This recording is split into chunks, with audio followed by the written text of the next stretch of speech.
Chapter 356. Hearing this, the corners of Fengjiu's lips curled into a smile. Yes, I will. It was because she knew how powerful the other party was that she would be even more careful. I've just woken up and my body hasn't fully awakened yet. I might not be able to help you. The little fire phoenix's awkward voice sounded in her mind again. Yes, it's fine. I can't beat them. As long as I save Luo Yu, I'll run. She only planned to leave after saving Luo Yu and did not intend to continue fighting. Thus, after making her decision, she slowly moved forward and walked towards the voice. When she saw the green willow, the wisps floating in front of her in the night, she was shocked.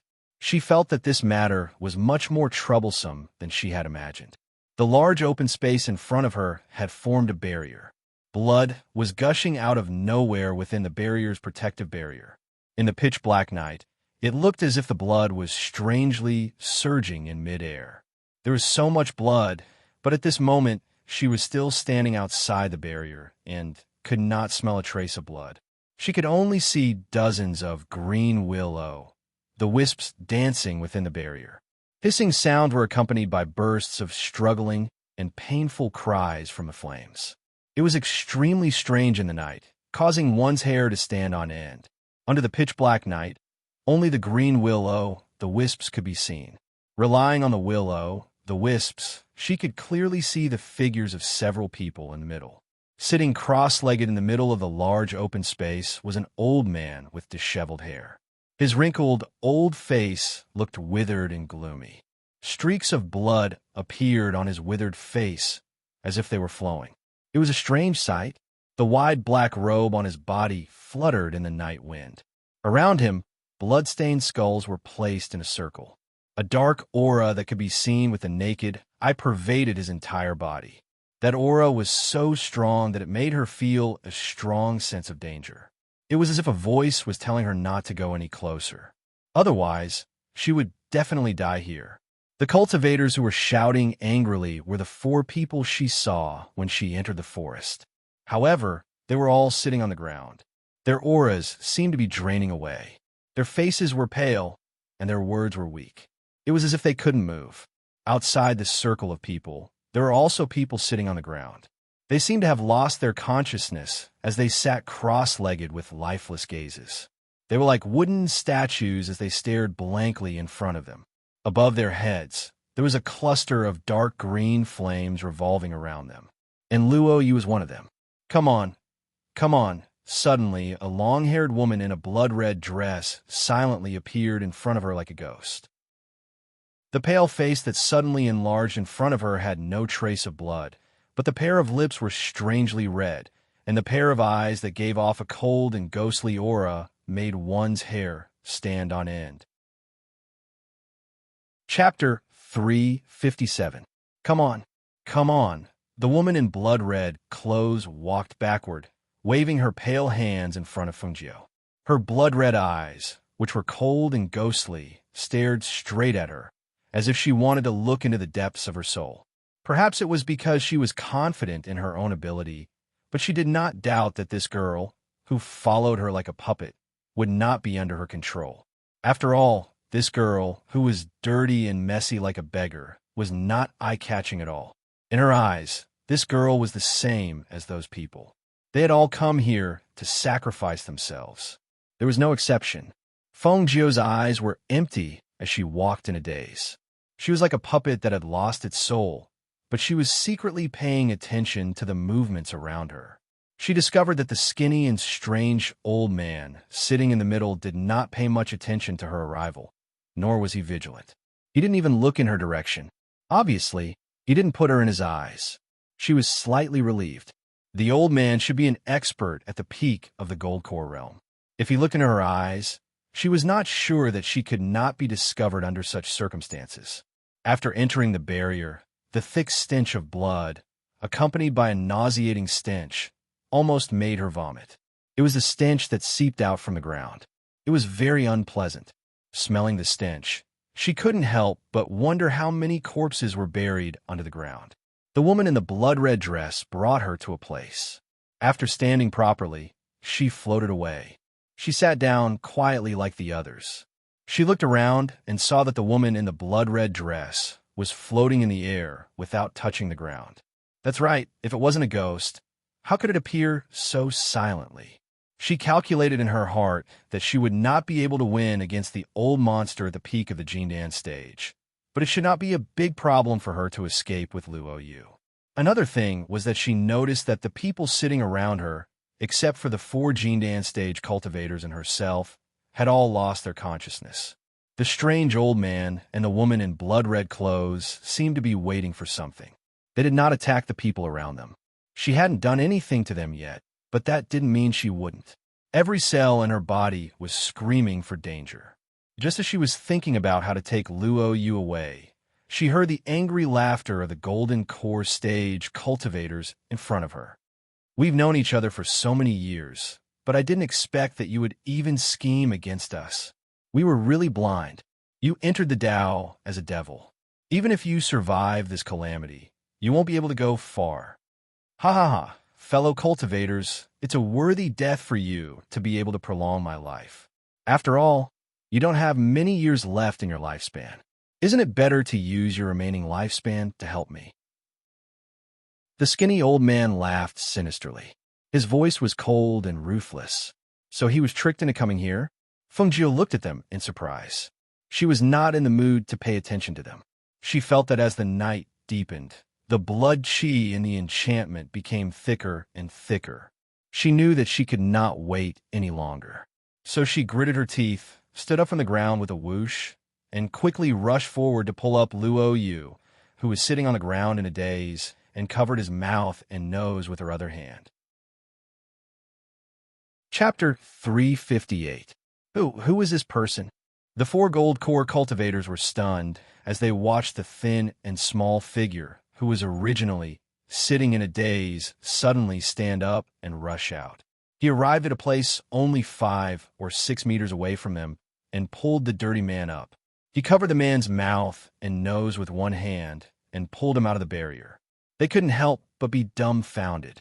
They were gold core cultivators, but when they entered the enchantment, they felt weak all over and couldn't even stand up. What was going on with that small figure? In addition to the enchantment and the enchantment, there was also the ghost voice of the red-clothed female ghost. If one didn't have a gold core cultivation, it was impossible to resist. But the scene in front of them broke this rule, causing their minds to go blank as they looked at the scene in shock. A pungent smell rushed into his mind, causing Luo Yu to suddenly wake up. When he saw the strange and terrible things around him, he couldn't help but exclaim, "Wow, what the hell? Man-eating ghost, why aren't you running?" Fengjiu said angrily, grabbing him by the collar and quickly pulling him out of the enchantment. At this time, the skinny evil old man had already recovered from his shock. Seeing that the 2 of them were about to escape the barrier, he waved his hand and a stream of blood gushed out from the ground. It was like a blood waterfall that flowed out from the barrier and then flowed back. At that moment, Fengjiu grabbed Luo Yu's collar and couldn't stop his feet from colliding with the blood waterfall on the enchantment. Bang! The sound of the collision sounded. After the 2 were bounced back, they fell to the ground first. Before they could stand up, they saw a pair of skeletal hands reach out from under the ground and grab their feet, pulling them down with all their strength. "Get out of my way!" Luo Yu roared and kicked the pair of skeletal hands into pieces. Who would have thought that the skeletal hands were as hard as iron? No matter how hard he kicked, they didn't break. Instead, they dragged him deeper and deeper into the mud. His feet sank deeper into the mud. Just when he was a little shocked, he looked at his master and was frightened by her valiant posture. Her expression was ugly as she stared at the pair of skeletal hands that were pulling her legs down. As if she was enraged, she used her hands to crush the skeletal hands and stood up with a kick. She even cursed in disgust. "Damn, this damn thing is so dirty." Luo Yu looked at her in shock. He never knew that his master, who was sometimes charming and enchanting, sometimes elegant, sometimes gentle and harmless, and sometimes cunning like a fox, could curse. He suddenly came back to his senses and saw that his hands were also being held by a pair of skeletal hands. He suddenly exclaimed, "Master, save me." Fengjiu looked back and saw that Luo Yu was still sitting on the ground and being grabbed by the skeletal hand. She immediately formed a seal with her fingers and flicked it out. With a few bangs, the skeletal hand holding Luo Yu exploded one by one and scattered all over the ground. Go! She grabbed his collar with one hand and pulled him up. She didn't want to fight. Her eyes fell on the enchantment again, intending to break the enchantment. The eyes of the 4 golden core cultivators who saw her pinch her fingers lit up, and the light of hope jumped in their eyes. Seeing that she was about to pull the man away, they immediately shouted, "Little friend, help!" Chapter 359. It was already good enough that she could escape with Luo Yu. Saving them? Who knew if the 2 of them would also die here? Risking death to save a few golden core cultivators who had no relatives or friends. She wasn't that kind. Since you're here, then stay. The skinny, evil old man said sinisterly. As soon as his voice fell, the blood-robed female, ghost who was originally floating behind him, called out in a low voice. Come on, stay, stay. The blood-robed female ghost swept through the air, and with a whoosh, she flew towards Fengjiu and Luo Yu. Her voice was soft and strange, faintly revealing a cold aura. Fengjiu noticed that Luo Yu, who was originally pulled up by her, began to lose his consciousness after hearing the voice that seemed to be able to control people's minds. At that moment, she stretched out her hand and slapped the back of his head, scolding, "What are you daydreaming about? If you daydream again, you'll stay here with her." Hiss! Once he felt the pain, Luo Yu woke up again. Seeing that he had almost lost his consciousness again, he couldn't help but feel a wave of fear. Master, this ghost thing is too powerful. I can't hear her voice. He didn't want to, but for some reason, when he heard that soft voice, he forgot where he was. His entire brain was dizzy, and his consciousness was completely out of control. That's a ghost cultivator with some cultivation. Her strength is equivalent to a cultivator at the foundation establishment stage. With your strength, of course you can't withstand it. She said unhappily and threw him a bottle. Use this medicine to cover your mouth and nose. Once you breathe it in, your brain will be in a state of excitement and won't be easily controlled. As soon as she finished speaking, she pushed him away and moved her hand. A Qingfeng sword with a cold light appeared in her hand with a whoosh. With a sweep of her hand, it was accompanied by a sharp sword aura as it pierced towards the blood-robed female, ghost floating over. Seeing this, Luo Yu hurriedly opened it and took a sniff. He felt that the smell was so pungent that it made him uncomfortable, but he couldn't deny that just by breathing in a little, his whole body was as excited as if he had been injected with chicken blood. He thought of a way, tore off a strip of cloth from his inner clothes, poured some of the medicine on it, and tied up his mouth and nose. He put away the medicine bottle and took out a long sword to try to break the barrier. Qingfeng's sword. The 4 gold core cultivators recognized the azure-edged sword and were all shocked. They didn't expect to see this ancient divine sword that had disappeared for a long time in this place. And they didn't expect that the person holding the sword would be a little girl who looked to be 15 or 16 years old. Ha ha! I never imagined that I would actually be able to see the ancient divine sword, azure tip, in this place. Even heavens are helping me. Ha ha ha ha ha. The skinny and sinister old man who was sitting cross-legged raised his head and laughed loudly. A pressure that could be seen with the naked eye spread out along with his laughter. He looked at the sky getting darker and darker, and the excitement in his eyes became more and more obvious. Once midnight arrived, it would be time for him to complete his task. Luo Yu's sword was bounced back as if it had hit some kind of protective barrier. His attack could not break the barrier, so he could only grit his teeth and turn back to join Fengjiu in the battle with the blood-red ghost. He asked anxiously, "Master, what should I do if I can't break the barrier?" That a barrier laid down by an old monster at the peak of the Gold Core realm. It would be strange if you could break it. Chapter 360. The piercingly cold sword astral chi seemed to emit the sound of gold and jade in an instant. The sharp sword astral chi was released along with the ancient divine beast aura within her body at this moment. The powerful ancient divine beast aura, accompanied by her innate domineering aura, was released, and the aura in the air suddenly changed. It even suppressed the peak golden core stage aura released by the shriveled old man's laughter. It was this powerful and frightening aura that caused the ghost claw to involuntarily shrink back in shock. This is the ancient divine pressure and king's domineering aura. When the four golden core cultivators felt the terrifying pressure, their hearts trembled and they looked at the small figure in disbelief. Ancient divine pressure, king's domineering aura. Where did this little girl come from? Ancient divine pressure usually came from ancient divine beasts. They shared the same life, and divine pressure. This little girl should have an ancient mythical beast. As for king's domineering aura, it was simply the king's aura that only appeared in legends. It was an innate king's aura that came from the blood and bones. It cannot be cultivated. Looking at the entire continent, only those few experts standing at the top of the pyramid had this kind of chi. They never thought that they would actually encounter one in the Nine Valleys forest. Moreover, it was a combination of ancient divine pressure and king's domineering aura. In an instant, the air seemed to be filled with countless ghost howls. These were the howls of ghosts that could not withstand the ancient divine pressure and king's domineering aura. They were mournful and sharp, causing pain to one's eardrums. Retreat. You just need to protect yourself. Feng Jiu coldly instructed.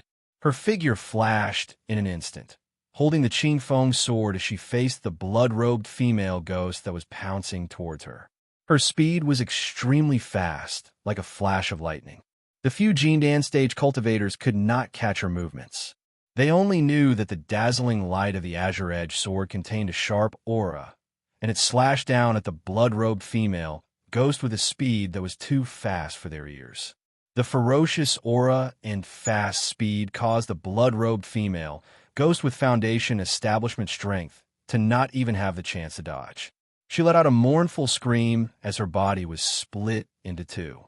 She instantly turned into a dark green flame that devoured the blood-robed female ghost. It seemed to merge into the surrounding ghost fire and disappeared without a trace. You dare to kill my ghost cultivator? I want you dead. Dead. Dead. Dead. The shriveled old man's eyes widened. His angry voice was accompanied by a powerful aura. The word dead seemed to be magnified as it was condensed by the spiritual chi in his body, pressing towards her. Because he was shocked by the ancient pressure and the domineering aura of a ruler on her body, he was stunned for a moment. But he didn't expect that in this short moment of distraction, he would watch helplessly as the ghost cultivator under him, who had a cultivation equivalent to the foundation establishment stage, was split into two by the little girl's sword and turned into ashes. Under the old man's powerful aura, Luo Yu, who only had the strength of a great martial master, could not withstand the pressure and killing intent. He felt the blood and chi in his body surge like a flood that broke through a dam. It rushed towards his heart and throat. He wanted to suppress it, but he could not suppress it and spat out a mouthful of blood. Pooh! Chapter 361. Whoosh! Bang, bang, bang. Once the sharp sword chi was released, it shattered the three death characters. The moment the death characters were shattered, the airflow immediately scattered to the ground. Almost at the same time, she injected her spiritual chi into the Qing Feng sword and instantly released a sword chi towards the skinny old man who was sitting cross-legged. Go! With a cold shout, she pulled Luo Yu, whose face was pale and whose blood was boiling, towards the boundary that was only 5 or 6 meters away. Her cold eyes stared at the blood-red boundary that was visible to the naked eye, and she didn't stop at all as she rushed forward. The 4 golden core cultivators who were sitting on the ground and unable to get up were already stunned by her fighting strength. At this moment, they saw her continuously rushing towards the barrier, as if she was completely confident that she could break the barrier. They wanted to remind her that the barrier was set up by an old monster at the peak of the golden core stage, and was protected by fresh blood. With her strength, it would be difficult for her to break it. It would be better for her to quickly save them and kill the old monster with everyone's strength.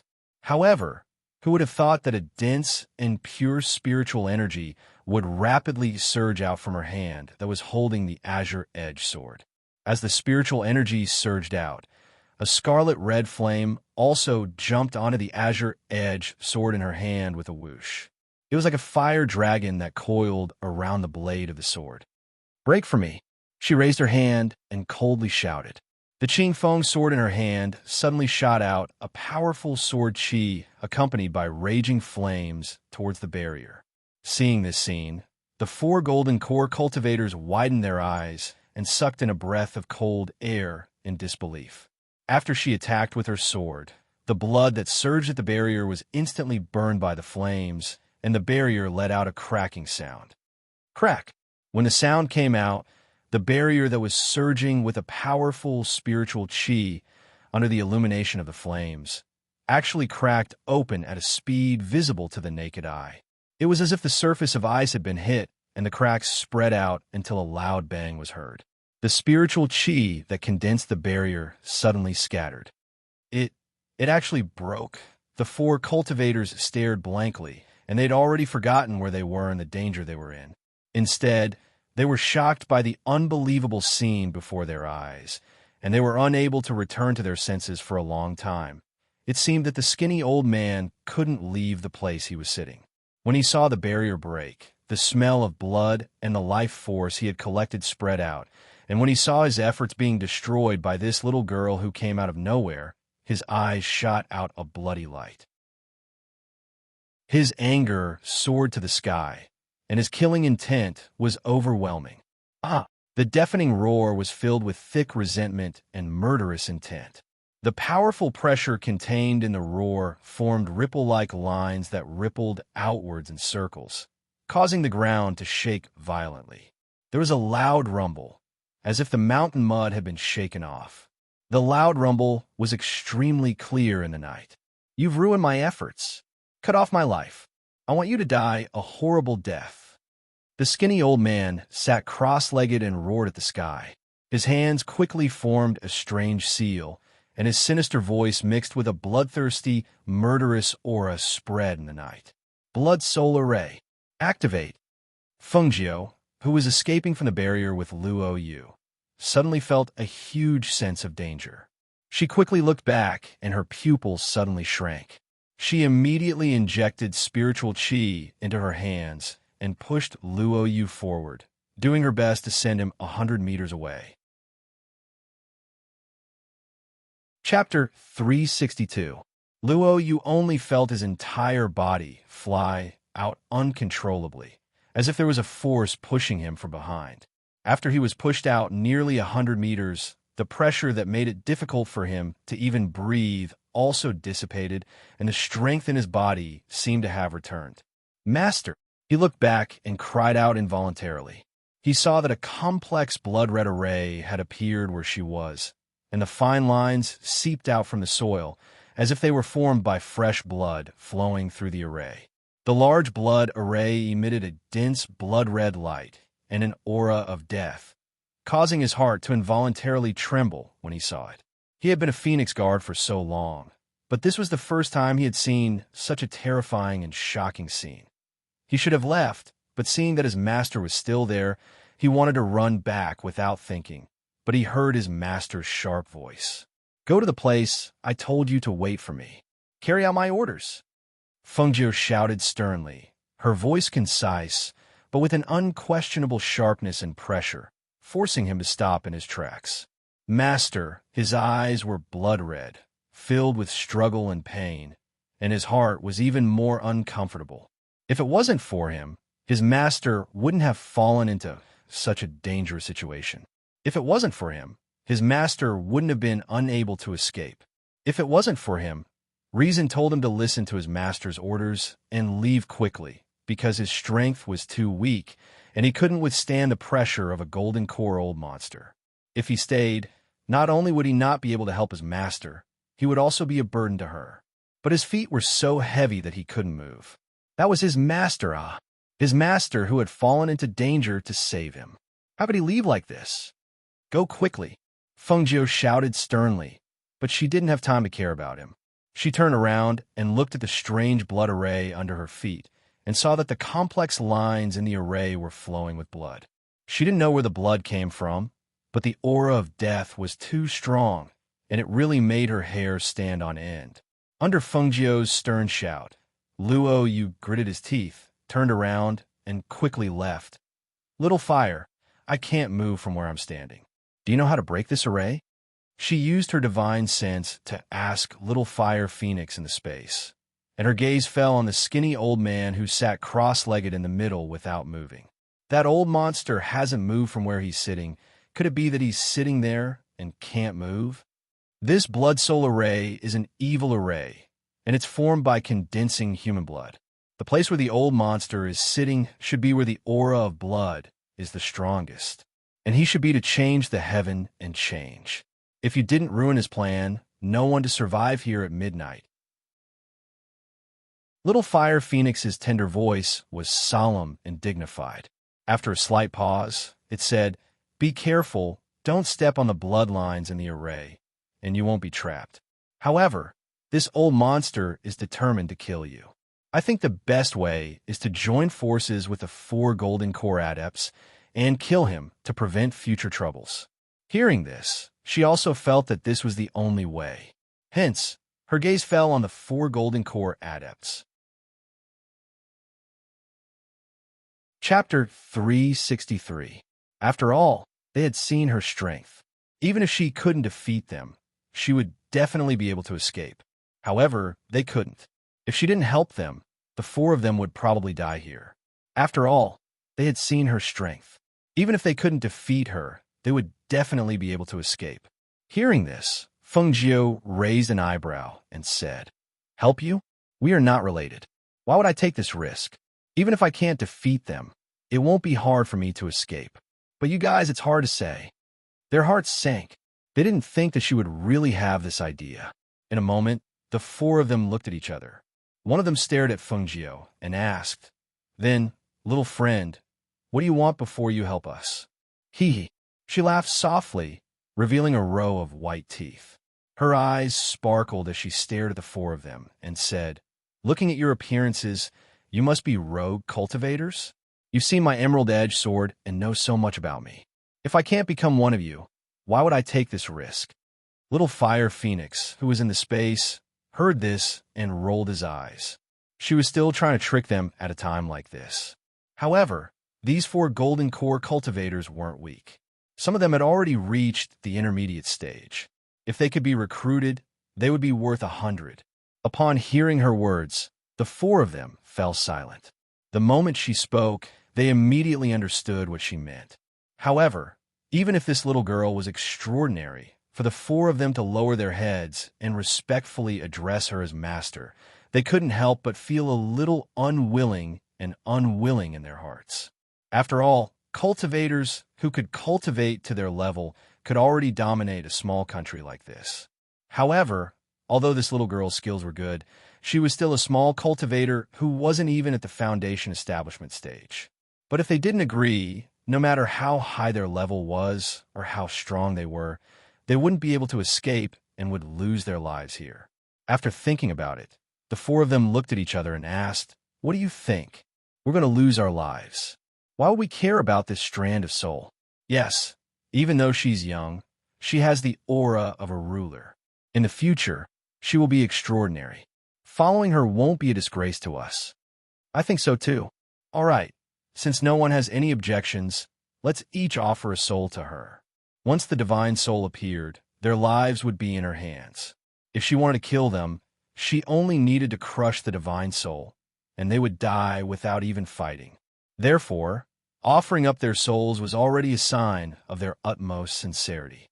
This was also because of what she had said earlier. After knowing so much about her, if they weren't her own people, how could she let them live? Making up their minds, the 4 of them took advantage of the fact that the shriveled old man was still in the middle of the formation to send a strand of their spirit to Fengjiu. "Today, we will offer our spirit to show our sincerity in recognizing you as our master. Master, will this do? Fengjiu stretched out her hand and took the 4 strands of divine soul into her hand.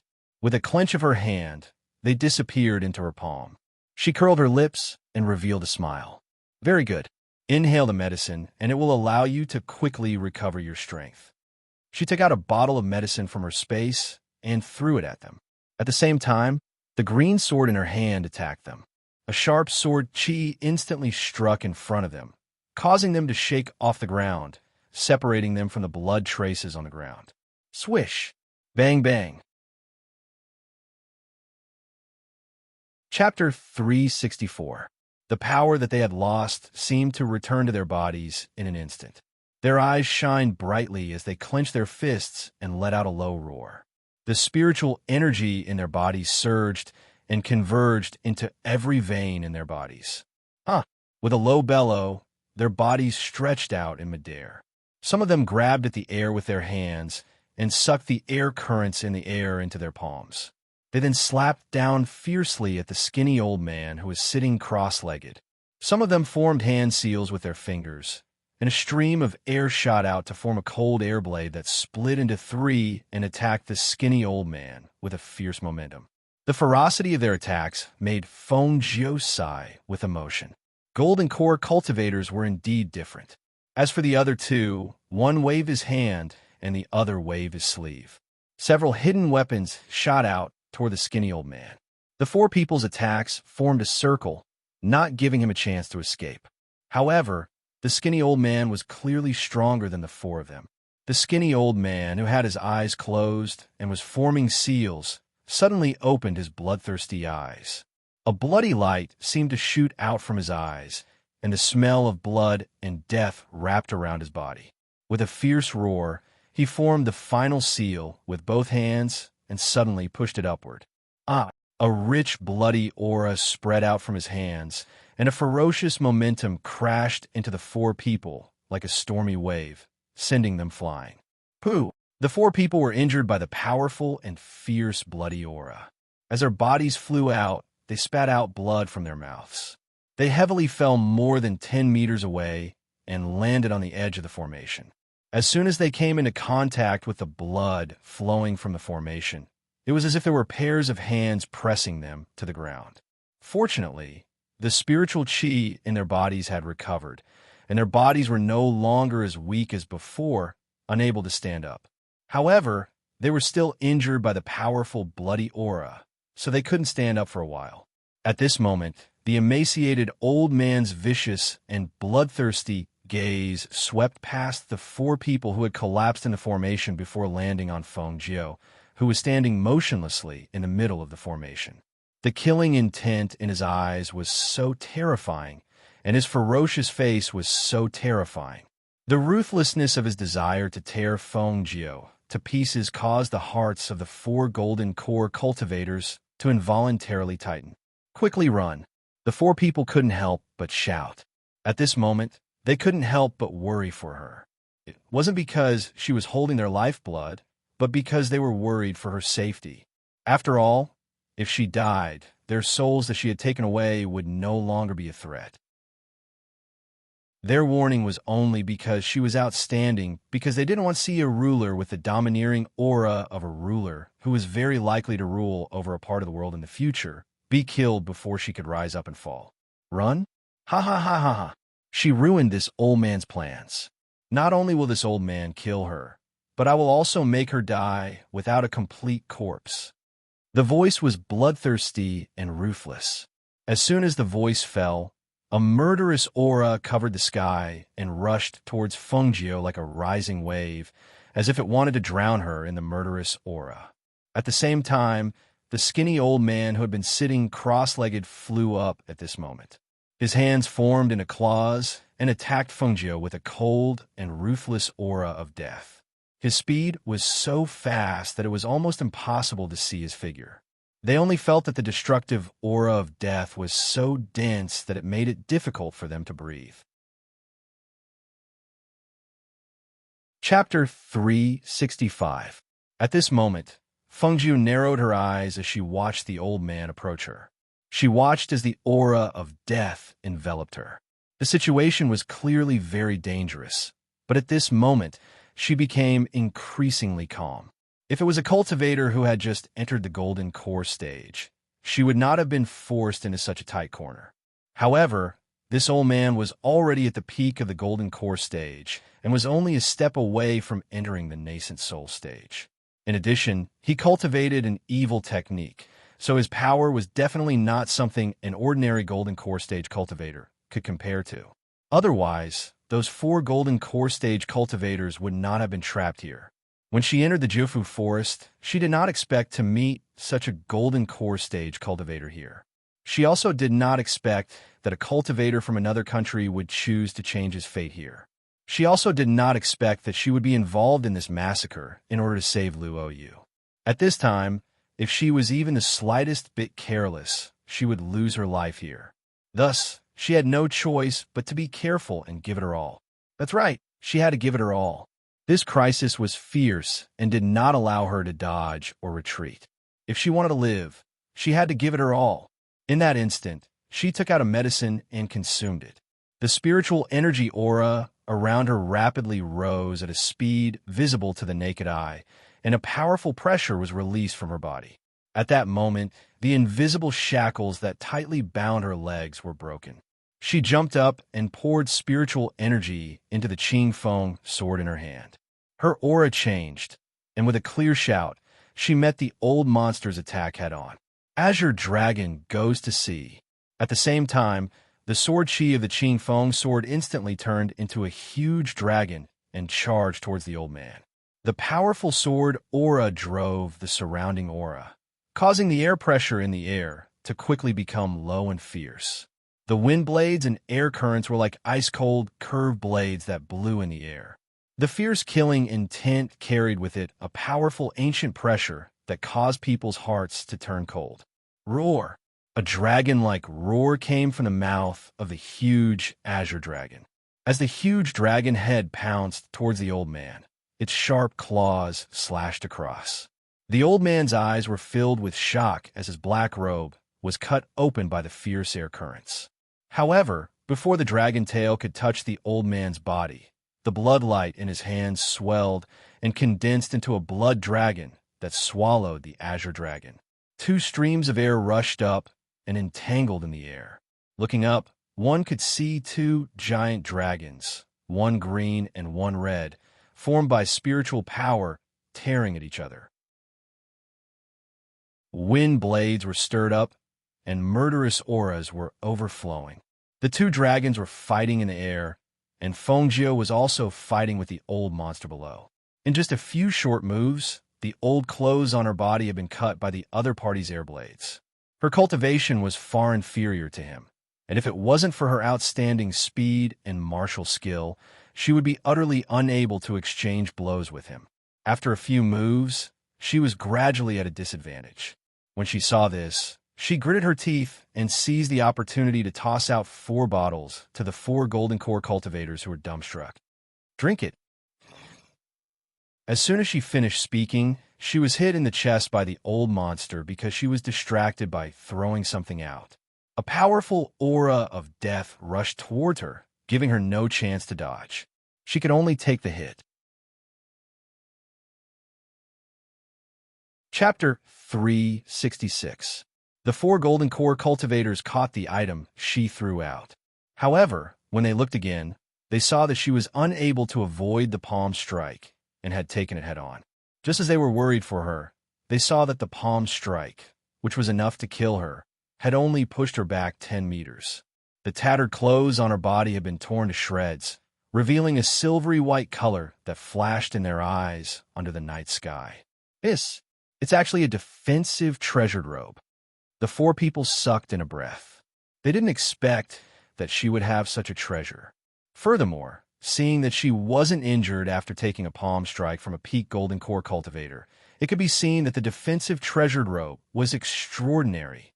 At this time, the 4 people noticed that after the tattered and unremarkable clothes on her body had been torn to shreds, a woman wearing a silvery white robe was revealed. Her figure was so beautiful that they couldn't take their eyes off her. Although her face was covered in dust and her appearance couldn't be seen clearly, her sparkling eyes were as bright as the stars. From those eyes, there was a sense of self-confidence and a clear aura. Wrapped in a silvery white robe, her perfectly straight figure no longer appeared small and thin. Instead, it was slender and delicate, yet it exuded a noble aura. It seemed that she really wasn't an extraordinary person. Perhaps she wasn't someone from this small ninth-ranked country. Thinking of this, the four people quickly returned to their senses and recalled that after she drank the contents of the bottle, the spiritual power in her body had surged. Their expressions slightly changed, and they glanced at the bottle in their hands. Without hesitation, they opened it and drank it. As soon as it entered their mouths, they could tell that it was a medicine. Moreover, it was an extremely pure medicine. When he felt the medicine slide down his throat to his dantian, he felt a strange flow of air surge in his abdomen. Immediately after, the spiritual power in his body rapidly surged and rushed to the meridians in his body. What a powerful medicine! The four people looked at each other in shock. They didn't expect that a small bottle of medicine would have a miraculous effect that was even more powerful than a pill. This kind of thing was extremely rare, even in their lives. At that moment, he didn't have time to think too much because he heard a loud rumble in the air. The two huge dragons shattered at the same time, and the airflow spread out in the air. The two people below were also fighting. It was obvious that the woman in the silver robe was gradually at a disadvantage because her strength was inferior to her opponent. Seeing this, they quickly gathered their chi and leaped up, surrounding the old monster at the peak of Jindan stage from all sides. At the same time, they shouted to Fengjiu, whose chi was slightly chaotic and in a slightly sorry state. "Master, you retreat first. Let us deal with him." Hearing this, Fengjiu quickly retreated after dodging the attack of the peak old monster. With her strength as a great spirit master, being able to last this long against a peak gold core expert was already her limit. If she continued to fight, not only would her physical strength not be able to keep up, even her spiritual power would be exhausted. She quickly retreated and panted. She took out a bottle of medicine from her space and drank it. Her gaze swept past the four golden core cultivators who were besieging the pinnacle old monster. Her gaze shifted and fell on the center of the formation. Xiaohe, the bloody aura on that old monster's body should be provided by this formation, right? After breaking this blood soul formation, even if he can fight, his aura will be exhausted, right? She asked with her divine sense, and made up her mind to break this strange blood soul formation first. Chapter 367. Hearing this, Fengjiu's gaze landed on the dancing willow, the wisps floating in mid-air, but not attacking anyone, as if they had no offensive power. However, in this strange blood soul array, blood and souls were used, so how could the willow, the wisps, not have any offensive power?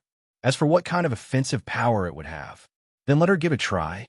After making up her mind, she leaped up, avoiding the blood array patterns on the ground, and headed towards the center of the array. Perhaps those people who were sitting dazedly in the array were caught early, as they were only hanging on by a thread of life. Their bodies were no longer filled with the aura of living people, but an aura of death. Some of them were still sitting on the ground, while others had already fallen to the ground. After all, they were fighting in this array, and the strong pressure and air blades were spreading in all directions. These people did not know how to dodge, nor could they withstand the strong pressure, so naturally, they had already lost their chance to live. Her gaze only swept past those people, and her heart was calm. The world was so cruel, and many times there was no choice. Even if they did not want to die, without the ability to protect themselves, they could not escape the fate of death. You want to break this old man's blood soul array? The old monster, who was surrounded by four golden core cultivators, retreated in a sorry state. When he saw Fengjiu trying to break his array from the corner of his eye, he immediately moved his hand and muttered an incantation. In the next moment, he waved his hand, and the green willow, the wisp split into two and shot into the eyes of those people on the ground. Green flames appeared in those people's lifeless eyes. As if they'd been injected with souls, they stood up from the ground and attacked her at the same time. "Master, be careful." Suddenly, a voice sounded. Fengjiu was startled and turned around to see Luo Yu, who was supposed to leave, running back. Her face immediately darkened. "Didn't I tell you to leave? Why did you come back? Aren't you afraid of dying?" She spent so much effort to save him, but who knew that he would give up the chance to live and run back? She was so angry. Luo Yu grinned, waved the thing in his hand, and shouted, "Master, I came back to help." Fengjiu saw that he was holding something similar to a bamboo tube and did not know what it was, but seeing him run over, she hurriedly shouted, "Don't step on the blood patterns in the array." "Okay," he responded loudly as he rushed towards her. Seeing that she had turned around to deal with the people surrounding her, he immediately used a match to light one of the bamboo tubes and shouted, "Mistress, get out of the way." As soon as he finished speaking, he threw the bamboo tube in his hand in front of Fengjiu. At the same time, he also threw one in the direction of the people who were fighting. Fengjiu, she was startled and quickly retreated, and at the same time, she saw the bamboo tube explode in the midst of those people who surrounded her, and exploded the dozen people who surrounded her, surrounded a dozen people, surrounded people's. The explosion sound, the loud sound, it's a cough, cough. She retreated, choking on the smell of smoke, and coughed a few times. She was shocked that Luo Yu had gotten such a powerful explosive from who knows where. Bang! As for those 4 golden core cultivators and old monsters, they were not so lucky. Luo Yu threw the explosive in his hand towards them, and when it exploded, they could not dodge at all. Chapter 368. After all, Luo Yu was only a martial grandmaster cultivator. When he was suddenly glared at by the 4 or 5 golden core cultivators, he only felt a strong pressure coming towards him. His heart trembled uncontrollably, and his body was unable to move under the pressure. He couldn't even speak. Fengjiu was also stunned when he saw this scene. The power of Luo Yu's gunpowder was so great that it blasted a large hole in the ground. Some of the blood traces were destroyed and then reconnected. The 4 golden core cultivators were all covered in dirt, and their bodies were charred black. There was even a burnt smell coming from their hair. It was no wonder that they were all so angry. If it wasn't for the fact that he was one of them, Luo Yu would have been torn apart by them. "Brat, can't you throw it more accurately? Throw it at that old bastard." One of them pointed at the old monster who was also charred black and scolded. Hearing this, Luo Yu was stunned. After a while, he came back to his senses and nodded blankly. "Oh, okay. Then when I throw it, remember to move away. Otherwise," he swallowed his saliva and suddenly felt that the gazes of these people had become very scary because of his words. "Luo Yu, retreat outside of the formation first." Fengjiu directly took the few gunpowder tubes that he was holding in his arms. He thought that since he couldn't get close, he could use them to destroy the formation core. "Okay, Master, be careful. This is very powerful. You have to move away," Luo Yu instructed, and then quickly retreated 100 meters away. Because it was a battle between golden core cultivators, he really couldn't withstand the power. "You guys keep him busy. When I destroy his formation core, his strength will be greatly reduced," she shouted at the golden core cultivators. At the same time, she waved the sharp sword in her hand. A sword chi attacked, slashing vertically at the skulls surrounding the formation core. Shio! Bang, bang, bang. The sword chi attacked in an arc, colliding with the skulls and creating loud bangs. However, after the dust settled, the skulls were covered in blood that surged from the ground. The originally empty eye holes were now emitting a strange blood-red light. One of them floated up and attacked Fengjiu. At this moment, Fengjiu was slightly stunned. He didn't expect the skulls to have such a strong resistance. Even Qing Feng's sword Qi couldn't destroy them. Actually, what she didn't know was that the skull's resistance wasn't strong. What was strong was the blood that surrounded the skulls. It was the blood of countless Yin spirits that was resisting. The formation core was the weak point of this formation.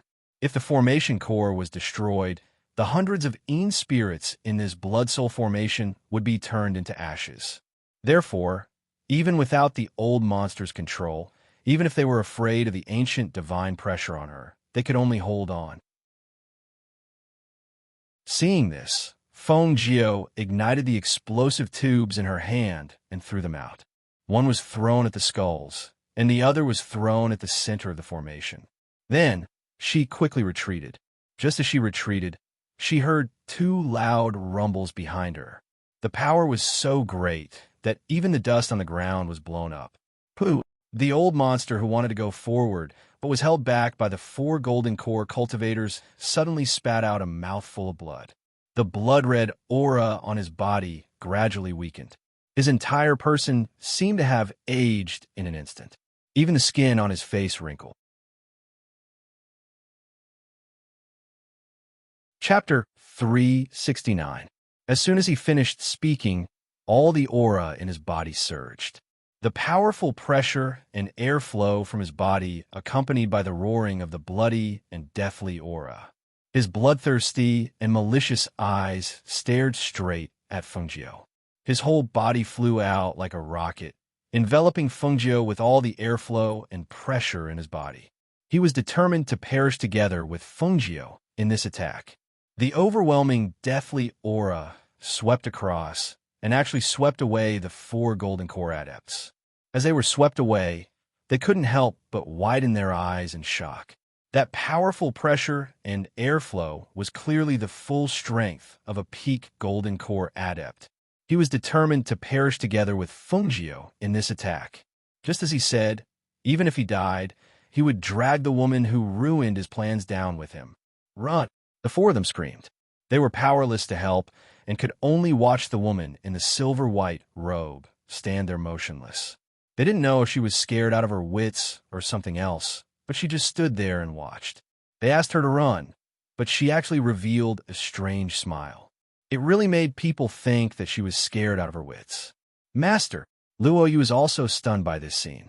He wanted to go forward, but he couldn't because the old monster's golden core pressure was too strong.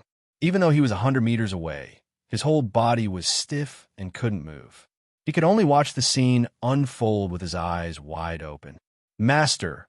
His fists were tightly clenched, and his heart was in a knot. In his opinion, Master should be unable to move under that pressure. At this moment, he was extremely regretful. If he had been more careful, perhaps Master wouldn't have been in danger because of him and wouldn't have ended up in this situation. If Master died because of him, how could he explain it to everyone when he returned? He was afraid that his conscience wouldn't be at ease for the rest of his life. At this moment, he couldn't bear and didn't dare to watch the scene in front of him. He was used to bloody scenes of life and death, and his strength couldn't imagine seeing her blood splattered on the scene with his own eyes. However, he couldn't close his eyes. He could not watch. Even if the blood was extremely bloody, even if the scene was extremely cruel, he had to open his eyes and watch. However, what he didn't expect was that what greeted him wasn't the scene of his master's blood splattering on the spot. Instead, it was an extremely shocking scene. Dressed in a silver-white robe, she stood in the night like a god, majestic and holy. She stood there without moving, without fear or surprise. The azure-edged sword was stabbed into the mud in front of her. Her hands formed a complicated seal in front of her, and her lips moved slightly as she chanted. As she formed the seal in her hand, a dazzling light emanated from her body. Her body emitted a powerful and shocking pressure. At this moment, her sharp gaze swept towards the old monster that was pouncing over. Her voice seemed to come from ancient times, dignified and cold. Divine soul, phoenix flame, exterminate. Following her voice, a raging scarlet flame instantly surged out from her body. The flame stirred with a whoosh, forming the shape of a huge fire phoenix. A phoenix cry seemed to come from the shape of the fire phoenix, echoing in the night. In the next moment, the huge flame, accompanied by a powerful and shocking pressure, swept up the air and engulfed the old monster's entire being, and even the aura that was coming towards her. burning it. Ah, no.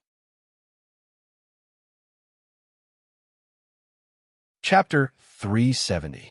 Fengjiu seemed to have used up all the strength in her body. Seeing the old monster being burned to ashes by the phoenix flames, the crisis was averted. She only felt her vision darken and finally couldn't hold on any longer as she fell backwards. Mistress! Luoyu recovered from the shocking scene. He didn't even have time to think about where that flame-shaped fire phoenix came from. Seeing her fall, he cried out in alarm and dashed over to catch her. Mistress? Mistress? Mistress! He anxiously called out, seeing that she had fainted in his arms. No matter how he called out, there wasn't the slightest bit of movement. Anxious and worried, he hurriedly used his hand to check her breathing. Seeing that she was still breathing, he finally relaxed. At this time, the 4 golden core cultivators also recovered from the shock. They looked at each other and couldn't suppress the shock in their hearts and from their souls. Looking at the person who had fainted, they hurriedly walked over. "What are you doing?" Luoyu stared at them vigilantly. With one hand, he pulled out the Qing Feng sword that his mistress had stabbed into the ground and stored it in his space. Then, he quickly carried her and retreated. In his heart, he thought that if these 4 people had the intention to kill them, then with his strength, he wouldn't be able to protect his mistress. "You don't have to be nervous. We don't have any bad intentions," one of them said, indicating for him not to be nervous. "We've recognized her as our mistress, so she's our mistress. Let's first find a place to put her down. We'll check on her condition," another person said. Looking at the surrounding area that was emitting a foul stench, he frowned. The other 2 nodded and said, "That's right. The smell of blood in this place is too strong. Let's leave first." Seeing this, Luoyu thought of how they had dealt with the old monster together. Only then did he relax and nodded. "All right." Then, carrying the unconscious Fengjiu, he quickly left the area. The group of people found a place that was far away from the smell of blood before stopping. Placing her on the grass, Luoyu then asked worriedly, "Mistress doesn't have any wounds on her body, but why is she unconscious? Could she have suffered an internal injury?" He wasn't Fan Lin and didn't understand medicine. At this time, he didn't know if she had suffered an internal injury. "Let me take a look," one of the golden core cultivators said as he stepped forward to check her pulse. After a while, he retracted his hand and said, "She fainted due to excessive consumption of her qi and blood. It should be because the last blow consumed too much of her qi and blood that she couldn't hold on and fainted. It's not a big deal. She should wake up after some rest." Hearing Zhang Xian's words, Luoyu nodded. He didn't say anything else and simply sat by the side, watching over Zhang Xian. "Let's treat our wounds and recuperate." After exchanging glances with each other, they walked to a spot not far away and changed out of their tattered and charred robes. They then took out medicine and bandaged their wounds. After that, they washed their faces with water from their water pouches before returning to the Fengjiu and sitting cross-legged to regulate their breathing. Time quietly passed by in the night. The tranquility after the crisis made people unable to help but relax. Perhaps it was because the powerful pressure that shrouded this place had gradually dissipated. As the sky gradually brightened, the roar of a ferocious beast could be faintly heard from the forest. However, what they didn't expect was that Fengjiu would wake up at daybreak. They thought that she would wake up at dawn, but she actually fell asleep for 3 days and 3 nights. Chapter 371. Feng Manor, the dark night, was serene. Midnight was the time when people slept the most deeply. Although the Feng Manor had people keeping watch, a figure still silently entered the Feng Manor. Like a ghost, it arrived at the old man's courtyard. 2 streams of air silently shot out from between his fingers. The guards guarding the courtyard froze and stood there motionlessly. They only saw a black figure wearing a large black cloak pass by them and enter the old man's room. The old man sleeping in the room was already a light sleeper. When a strange presence suddenly appeared in the room, he suddenly opened his eyes and sat up. Just as he was about to shout, a black figure approached and pressed a pressure point on his body. He immediately lost consciousness and fainted. The person wearing the black cloak that covered his entire body carried him on his shoulder. Just as he was about to leave the Feng manor, he ran into Lao Bai, who was not sleeping at night. Lao Bai saw the person in the black cloak pass by with the old man in the black cloak. He leapt forward and opened his mouth to bite, but who knew that he would be met with a powder? He let out a low cry and fell to the ground, losing consciousness. The person in the black cloak glanced back at Lao Bai on the ground. With a wave of his sleeve, he quickly disappeared into the night with the old man. The next morning after Guan Shilin went to see Feng Xiao, he did not see the old man's figure, so he asked, "Godfather, did grandfather not come?" Feng Xiao, who was sitting on the bed, shook his head and said, "I did not see him this morning. Maybe he hasn't woken up yet." During this period of recuperation, in addition to the medicine and pills, his body recovered very quickly. However, when he coughed, his chest would still hurt. Although his complexion and blood had mostly recovered, his internal organs were injured. Even speaking loudly was painful. It was because of this that his daughter had specially run to Jufulin and said that she was going to find something that could be used to make medicine for him. However, she had been gone for many days. Who knew if they had encountered any danger? You've been taking the medicine that Xiao Jio left behind, right? Has the wound on your chest gotten better these past few days? It's gotten better, but I can't get angry. If I get angry, it will still hurt. Feng Xiao smiled and said, "In truth, this is already considered good. If it were not for Xiao Jio's proficiency in medicine, I fear that I would not have been able to keep my life." "Godfather, there's no need to worry. Xiao Jio said that he can completely recover, so he definitely can. He just needs time to recover, but this is also good. Godfather, once you recover, you can go into secluded cultivation. I trust that your strength will soar." Feng Xiao nodded and said with a smile, "I really didn't expect Xiao Jio to be so capable." That day, Father told me that Xiao Jio had mentioned that she wanted to take us to another country to live and settle down there. In fact, in my opinion, it doesn't matter where we live. It's just that the family is together and safe. Yes, being together as a family is more important than anything else. He looked at Feng Xiao with a determined gaze and smiled. "That's why when I succeed in my cultivation, I want to enter Qingteng Kingdom School of Stars and Clouds to cultivate. Then, I will find out where my parents are. I think as long as I go out, I will definitely be able to find them." He smiled and encouraged. "That's right. Anything is possible as long as you do it." Chapter 372. Hearing this, Feng Xiao was startled, and the smile on his face disappeared. He slowly lowered his gaze and remained silent. Seeing this, Guan Shilin felt a little apologetic. He knew that he had asked something he shouldn't have, so he hurriedly said, "Father, I'm sorry. I was just asking out of curiosity." Feng Xiao glanced at him and shook his head. Just as he was about to speak, he saw Lang Shuang quickly walk in from outside. "Master, something has happened." At this moment, Lang Shuang's expression was cold and serious. Behind him were the 7 Phoenix Guards. This was the first time they had stepped into this room, and it was also the first time they had seen their master leaning against the head of the bed with a good complexion since he had fallen unconscious. Although they were puzzled, they didn't ask too much. More importantly, the old man had been kidnapped, and his whereabouts were unknown. Feng Xiao glanced at the 7 Phoenix Guards who had followed him in, then looked at Lang Shuang and asked, "What's going on? What happened? Why are you in such a hurry?" Lang Shuang paused for a moment, then said, "Master, let me finish. Don't get angry and impatient." Seeing this, Feng Xiao nodded with a serious expression. He took a deep breath and said, "Speak. I'm not a brat. I won't lose my composure." He knew his body's condition. Lang Shuang's words were also reminding him that no matter what he heard, he had to remain calm. At this moment, the only thing he could think of was the old man and Xiao Jio. Could it be that something had happened to them? Xiao Jio was in Jufulin. Even if something had happened, the news couldn't have been sent back so quickly. So it could only be the old man.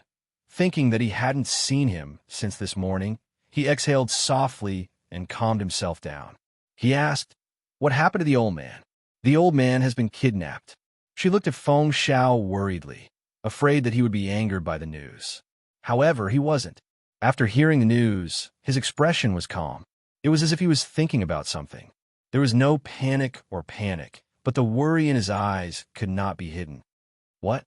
Grandfather has been kidnapped? How is that possible?" Guan Shilin's face was filled with shock. He didn't quite believe what he had heard. With the old man's strength, who would have the ability to sneak into the Feng Manor and kidnap him without alerting anyone? "Tell me the details." Feng Zhao's voice as he spoke, his sharp eyes to Lung Shuang. "How was it discovered? And who discovered it? Tell me everything you know." "Yes." Lung Shuang complied and said, "When Master left, he told me to send a portion of medicinal food to the old man every day.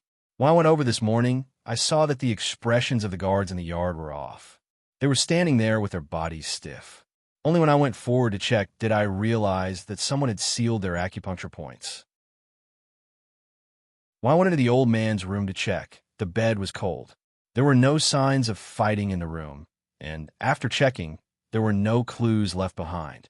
The only thing I know is that from the guards whose acupuncture points were sealed, a person wearing a black cloak kidnapped the old man last night." At this time, Fan Lin went forward and said, "Family head, after we received the news, we went to the manor to investigate. Last night, aside from Lao Bai calling out, we didn't hear anything else out of the ordinary." Lao Bai. Chapter 373. Hearing his question, the others thought that Lao Bai might know something. Chi Kong of the Phoenix Guards immediately said, "It should be at the fake mountain. I'll go take a look." As soon as he said this, he turned around and rushed out. "Family head, your body?" Fan Lin asked. He knew medicine. Seeing his family head's mental state, how was it not good in the slightest? But what was with the news that had been released recently? What exactly did the eldest young miss want to do? "My body is fine. I'm just taking advantage of the situation. It's good that you know. Don't let the news leak," Feng Xiao said in a calm voice. He gestured for Guan Shilin to help him get off the bed and sit at the table in the outer room. The others looked at each other. Suppressing the doubts in their hearts, they followed. No wonder the eldest young miss did not allow anyone to enter this room. It turned out that the family head was not unconscious. They had covered up this news quite well. If it were not for them coming in because they were worried, they might not have known that the family head's body was fine. The matter of the old man being kidnapped. Before Xiao Jiu returns, seal off the news. Do not let the slightest bit of news leak out. Feng Xiao calmed down and said in a calm voice, "Also, if anyone comes to visit the manor, close the door and refuse to see them." "Yes," the others replied in a low voice. They knew the severity of the problem. Currently, Feng Xiao was unconscious. If the news of the old man being kidnapped was leaked, it would be one disaster after another for the Feng Manor. Currently, the powers in the royal family did not dare to move against the Feng Manor because they were afraid of the old man and the Phoenix Guard's power. If they found out that the old man was missing and kidnapped, the consequences would be unthinkable. Not long after, Chi Kong returned and said, "Lao Bai is sleeping very soundly at the fake mountain. I checked and found some powder on the ground. My initial guess is that when the person kidnapped the old master last night, Lao Bai should have discovered it. He was just tricked. Also, I found this under Lao Bai's belly." He took out the item he had found while moving Lao Bai and placed it on the table. "Master, take a look. Does this belong to the old master?" It was a piece of jade the size of a fingernail. The quality of the jade was excellent. It was dark green and moist. Although it was only a small piece, it could be seen from a moist surface that this piece of jade was not an ordinary piece of jade. "This is an old master's."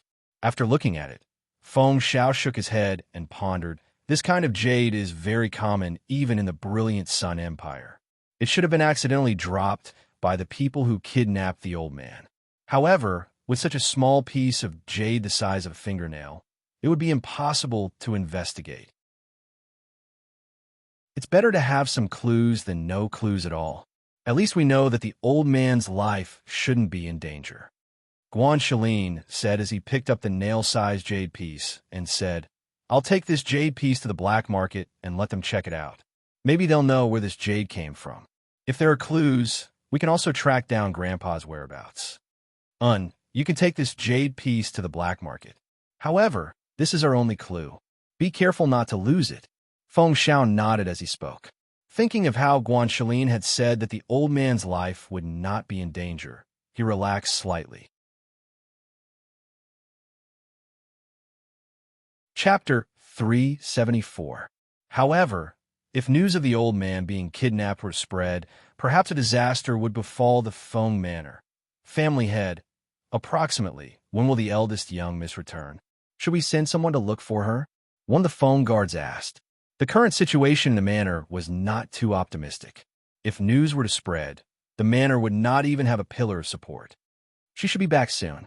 This matter will be suppressed for now. You just need to take care of the manor. Everything will be discussed when she returns. Feng Xiao spoke calmly. He waved his hand and gestured for them to leave. Seeing this, the few people looked at each other and then left. Presently, the manor's old man had disappeared, the family head could not appear, and the eldest young miss was not home. Only they could protect the Feng Manor during this period of time to ensure that nothing unexpected happened. Godfather, you rest for now. I will go to the black market. As Guanshelin spoke, he took the nail-sized piece of jade and walked out. If he wanted to investigate the origin of this piece of jade, he could only begin with the black market. After all, even in the large country of Glorious Sun, only the black market's influence extended to the other countries. Go. Feng Xiao nodded and pondered what his next step should be. Lung Hua, who was waiting to the side, received his sister's signal and said, "Family head, your body has not recovered yet. Go back to bed and lie down first." "It's fine. I need to think about something." He waved his hand, not wanting to lie down on the bed. Earlier, he could not move too much. Now, the external injuries on his body were recovering very quickly. Getting out of bed and walking around was not a problem. Naturally, he did not want to lie down on the bed. Moreover, he needed to think about this matter carefully. In the end, the old man had been kidnapped by someone? What had he been kidnapped for?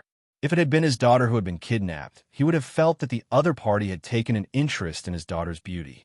However, the one who had been kidnapped was the old man. This matter was very strange. Because the Feng Manor had closed its doors to guests, and because everyone in the manor was tight-lipped, the matter of the old man being kidnapped and missing was suppressed. Aside from a few people in the manor, no one outside knew of this news. On the other side, in the 9-volt forest, after being unconscious for 3 days and 3 nights, Feng Jiu woke up and looked at the people beside him. His eyes flickered as he recalled what had happened before he fainted. He wanted to sit up, but this movement was noticed by Luo Yu, who was resting with his eyes closed. "Master, are you awake?" Luo Yu looked at her in surprise. Seeing that she had woken up, he quickly helped her up. The few people sitting not far away heard the movement and opened their eyes. Seeing that she had woken up, the 4 of them stood up and came to her side. They cupped their hands and bowed to her. "Master." Logically speaking, they originally felt that she couldn't accept this bow. After all, she wasn't even a foundation establishment cultivator, while they were already golden core cultivators. However, after witnessing her strength and methods, they were willing to accept this bow wholeheartedly and wholeheartedly convinced. Hearing the 4 call him master, Feng Jiu revealed a smile. It was only at this moment that he began to carefully examine the people in front of him. Although the 4 of them were all golden core cultivators, their strengths were different. 2 of them were in their 40s, while the other 2 looked to be in their 50s or 60s. The 4 of them all wore gray robes. Although they looked unremarkable, the aura of golden core cultivators could not be ignored.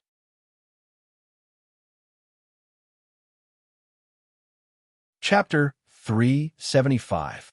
Hearing this, the 4 of them were slightly startled. What did she mean? If they were unwilling, how could they acknowledge her as their master? Moreover, the lifeline of their souls was in her hands. Did they have any other choice? As if she knew what they were thinking, Feng Jiu took out 4 strands of their souls and returned them to them. She said, I took a strand of your souls just in case.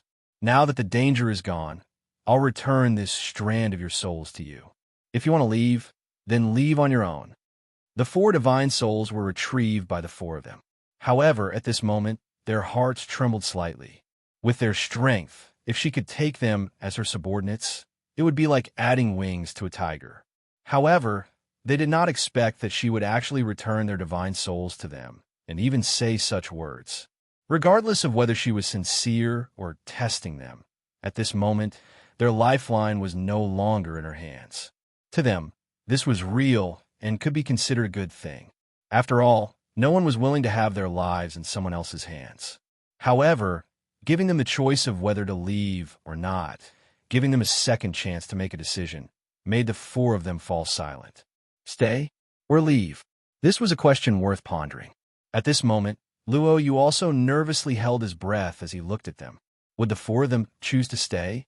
If they chose to stay, then it would definitely be a good thing for Master. After all, the strength of these 4 golden core cultivators far surpassed the strength of the Phoenix Guards. The 4 of them fell silent for a while and looked at each other. Then, they said to Fengjiu, "We're willing to stay and serve Master." In terms of the present, her strength was indeed not enough for them to be loyal to her. However, they were looking at the long term. From the battle that night, they knew that she was definitely not someone who would stay in a small pond. Hearing this, Fengjiu curled her lips into a smile. Light flickered in her eyes, and between her brows was a sense of confidence and arrogance. She said, "You'll know that the decision you made today is the most correct one." She stood up from the ground and looked straight at them. She said, "But you must remember that my subordinates will not allow anyone with disloyalty. If one day you betray me, no matter where you are, I will kill you no matter how far you are." The 4 of them were shocked by the coldness and imposing manner in her voice. At this moment, they did not doubt her words at all. If they really betrayed her one day, she would definitely do what she said today. Thinking of this, the 4 of them composed themselves and asked with a serious expression, "May I ask for your name, Master?" She glanced at them and said, "Fengjiu." The 4 of them nodded. At this moment, they pointed 2 fingers to the sky and said in a low voice, "We hereby swear that from today onwards, we will be loyal to Fengjiu and treat him as our master. We will follow him for life and will never betray him. If I violate this oath, I shall be punished by heaven and earth." Almost as soon as they finished speaking, a complex pattern appeared on the ground where the 4 of them were standing. It was connected by surging spiritual energy and finally disappeared between their eyebrows. Seeing this scene, Fengjiu's eyes moved slightly. If he was still a little worried about them before, at this moment, it could be said that he was completely relieved. An oath to heaven and earth was not a joke. If they really dared to betray her and have disloyalty towards her, heaven and earth would kill them without her doing anything. This was the law of heaven and earth in this world. Chapter 376. With this oath, he naturally did not have any suspicions towards them. He naturally trusted them. However, at this moment, he still felt that everything was like a dream. It was so unreal. Who would have thought that he would almost die in Jiufu Forest when he had only come with his master to look for medicine? Now, not only had he not died, his master had also taken in 4 golden core cultivators as subordinates. If these 4 people were in the country of Glorious Sun, even the country's ruler would have to treat them with respect. Now, however, they were only his master's subordinates. Just thinking about it made him excited. If he had not come out with his master, he would not have thought that his master would be so powerful. Fengjiu looked at the 4 of them and said with a smile, "I came to Jiufu Forest to look for medicine. Since you have all chosen to serve me as your master, then come back to the Feng Manor with me after you have obtained the medicine." Yes. The 4 complied and followed her into the depths of the forest. The few of them stayed in the 9 volts forest for another 2 days. With 4 golden core cultivators around, some of the ferocious beasts in the forest did not dare to approach them. Thus, they did not encounter any danger or delay along the way. In the meantime, Feng brought them to the deepest part of Jufu Forest and dug out the volcano earth core black mud, or that she needed for this trip. Only then did she leave with them and head towards Yingyue City. After all, there was no way to hide the truth. The Feng Manor closed its doors every day, and the old man was nowhere to be seen. The Feng Manor's strange movements naturally attracted the attention of those who were interested. After asking around, the news of the old man's disappearance finally spread. The Feng guards had no way of covering it up. Family head, I don't know how the news got out. Early in the morning, the entire city knew about it.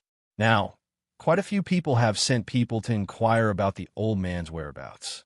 Even the country's ruler has sent people over. Inside Feng Zhao's room, a Feng guard reported the current situation in the city as well as the Feng Manor's current situation. Once the news of the old man's disappearance spread, not only were the people outside the manor discussing it, even the people inside the manor were discussing it. There were even some servants who were extremely worried. After all, as they saw it, with the family head unconscious and the old man missing, the Feng Manor might not be able to hold on. Don't worry about what's happening outside the manor. Just make sure that everyone in the manor doesn't panic. Feng Zhao said in a calm voice as he asked, "How is the matter I asked you to transfer the Phoenix Guards back? We've already sent one of our men back to call for reinforcements. They should arrive within the next 2 days." Hearing this, Feng Zhao nodded. Yes, remember not to attract the attention of the forces in the city. Let them disguise themselves and wait for orders in the city. Also, if Xiao Jiu comes back, come and tell me immediately. Yes. Fan Lin responded and left. However, just as Fan Lin left, another Phoenix Guard walked in. "Master, there are 2 martial arts great masters outside the residence who have come to visit. They are carrying orders from the palace and told them that the residence is closed to visitors. However, they refused to leave and said that they must enter the residence today." Hearing this, Feng Zhao, who was sitting on the bed with his eyes closed, opened his eyes and asked with a frown, "Wu Zong?" He thought for a moment, then said, "Then they're the country's people. However, what are they doing here?" The Phoenix Guard hesitated for a moment, then glanced at him and said, "They seem to have come for old Bai." What?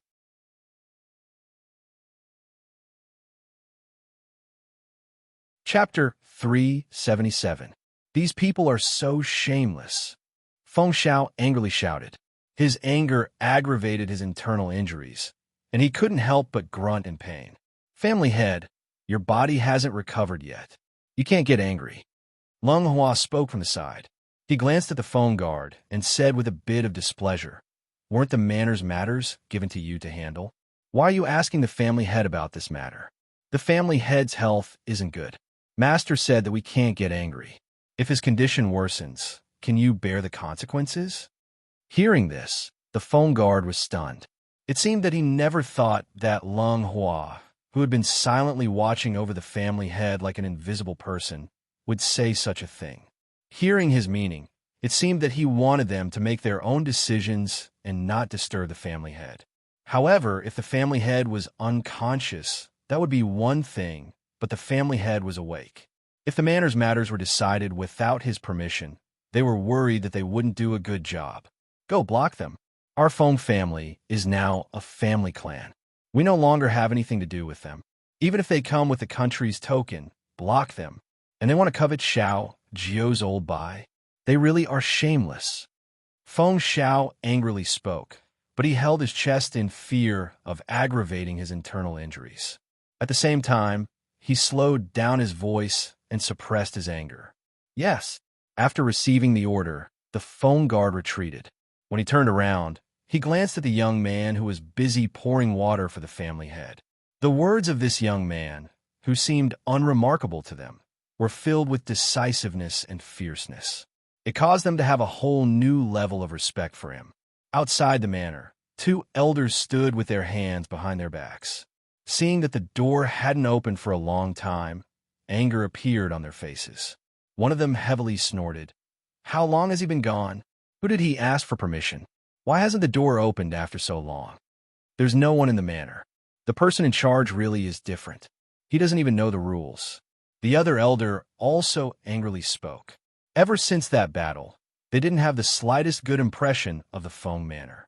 Since the country's lord wanted to exterminate someone, they naturally didn't need to give him any face. Moreover, the elders of the Feng Manor had disappeared, and Feng Xiao was lying half dead. What could the remaining girl do? If it wasn't for the Feng Guard, the Feng Manor could have been overthrown at any time. How could the country's lord not know that they had come here today? How is that possible? In truth, the lord just wanted to see how much longer the Feng Manor could hold on. He also wanted to see how he could take over the Feng Manor's Feng Guards. Based on what they knew, he was currently making plans. They believed that it would not be long before the various powers in the city would take action against the Feng Manor. When that time came, the Feng Manor's eldest young miss, Feng Qinggu, would have no one to help her. Naturally, she would have to go to the country's lord. The country's lord would then take advantage of this opportunity to have her hand over the Phoenix Guards and have the Phoenix Guards return to the palace. Without the Feng Manor's protection, without Feng Xiao and the old man's protection, not to mention secondary princess, even if Feng Qinggu was a concubine, she would still have to marry. At this time, the Feng Manor's door opened. The two angrily raised their heads. When they saw the 6 Feng Guards walk out, they furrowed their brows and asked, "What happened? Is the Feng Manor's eldest young miss not home? Why is it so troublesome to pass a message?"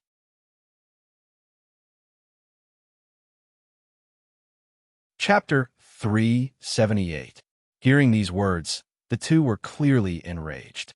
One of them shouted, "How bold! Do you know who we are? You actually dare to refuse us entry? It's the same no matter who comes. Please return." The 6 of them blocked the entrance and calmly looked at the 2 elders who were closing in. Their cultivations had not reached the level of a martial ancestor, but if their masters came, not to mention these 2, even if 2 more came, they would have to crawl out. Perhaps they felt that the current Feng Manor was no longer fearful, but the 2 elders saw that they were blocking the entrance and did not allow them to enter. One of them strode forward and waved his sleeve, shouting, "Leave! This old man wants to go in and see the Feng family's eldest young miss. If you continue to block me, do not blame this old man for being impolite." The 6 people were shocked by the elders' pressure, and their bodies were pushed back in an instant. Just as they were about to take action, they heard a voice. What is going on here? When the voice came, everyone outside the Feng Manor's entrance followed the voice and looked at the person who had come. They saw Murong Yixian, who was wearing a purple robe, with one hand in front of him and the other behind his back. His handsome face was slightly heavy and his brow was slightly furrowed. His gaze was filled with displeasure and sharpness as he stared at the 2 elders. "Aren't the 2 of you guarding my lord father's side? Why have you come to the Feng Manor's entrance to cause trouble?" The usually warm voice was now filled with dignity and displeasure. He stared at the 2 elders with a gaze that was as sharp as a sword. It was as if he wanted to see through their thoughts. "Greetings, third prince." The 2 elders saw that the person who had come was Murong Yixian and were slightly startled. They did not dare put on airs and saluted in a proper manner. As they saw it, although Murong Yixian was only a prince, his talent and strength were extremely outstanding among the younger generation. In the future, his achievements would definitely not be normal. In fact, he would far surpass Murong Bo. Thus, the 2 did not dare be too impudent in front of him. However, Murong Yixian's marriage with Feng Qinggu had already been ruined. Why did he keep coming to the Feng Manor? Based on what they knew, the people of the Feng Manor did not like him very much. Third prince. The 6 Phoenix Guards also cupped their hands and bowed. Then, their gazes swept past the 2 elders who had their eyes lowered and did not speak. Fan Lin opened his mouth and said, "The manor has orders to close the doors and refuse to see anyone. After we reported this, these 2 elders refused to leave and even wanted to force their way in. They said that they wanted to exchange something with our eldest miss for a mount, Old White. Third prince, please ask if this is the intention of these 2 elders. Or is it the monarch's idea?" Hearing those words, Murong Yixian's gaze slightly sunk as he swept towards the 2 old men. "Is this true? This The two of them hesitated and remained silent. Seeing the two's expressions, Murong Yixian's face became stern, saying, "The Feng Manor is a family that protects the country. Even if power has already been handed over, even if General Feng has fallen, this prince will not allow anyone to bully the people of the Feng Manor. This time, this prince will not argue with you. But if there is a next time, even if Imperial Father protects you, this prince will not let you off easily." His voice was stern and dignified. When the originally gentle and refined person became angry, it caused people to not dare look him in the eye. His words were forceful. Not only did it let the two elders know his position, it also let the surrounding people secretly observing the Feng Manor know that he was definitely protecting the Feng Manor.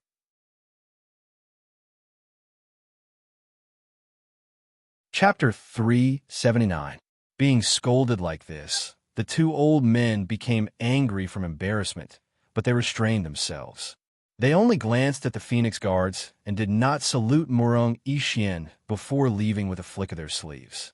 Even Murong Bo would not use such a tone to speak to them, but this Murong Yixian did not give them any face when scolding them. What did he say about giving face to his father? If he really was giving face to his father, then he should not be protecting the Feng Manor. Murong Yixian watched the two of them leave, but his heart sank. Who knew what he was thinking?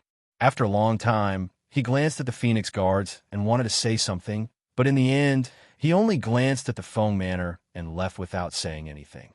The Phoenix Guards saw him turn and leave and could not help but look at each other. They returned to the main gate and closed it again, hiding the curiosity and prying eyes of outsiders towards the Feng Manor. 2 days later, in the morning, the sky had not yet brightened and the surroundings were dark. The flying boat quietly landed outside Yunyi City. It did not disturb anyone and did not attract anyone's attention. After they disembarked from the flying boat, Feng Jiu put away the flying boat and said, "Luo Yu, you return to the manor first. I will be back before nightfall." "Master is not going back now?" Luo Yu was slightly startled. They were already in Yunyi City. If she did not return to the Feng Manor, where'd she go? Feng Jiu glanced at him. "I did not say, so don't ask. You will know what you need to know." Hearing this, he smiled embarrassedly and replied, "Yes, then I will return to the manor first." As he spoke, he began to walk forward. However, the sky was still not bright, and the city gates had not opened. In order to not attract attention, Feng Jiu changed into a set of old and tattered clothes before entering the city. When the sky was bright and the city gates opened, he and the 4 golden core cultivators headed towards Peach Blossom Cove. Luo Yu, who had returned to the city, sensed that something was off the moment he entered the city. Some of the small businesses in the city, or the beggars squatting in the corners, all smiled at him when they saw him.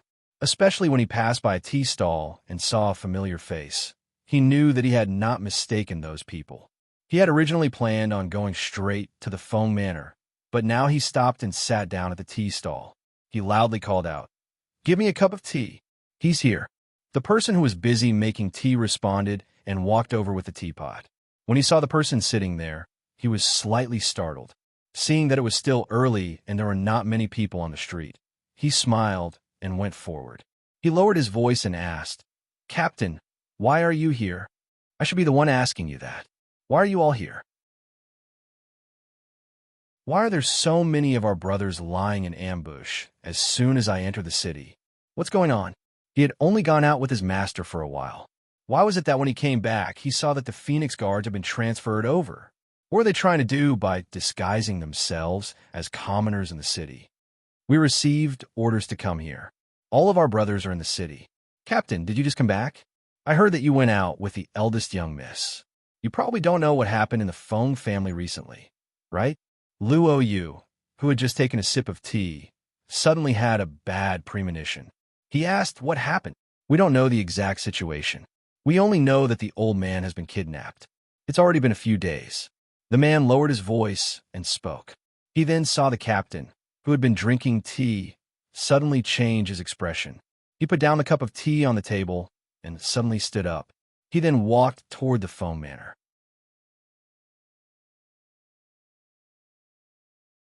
Chapter 380.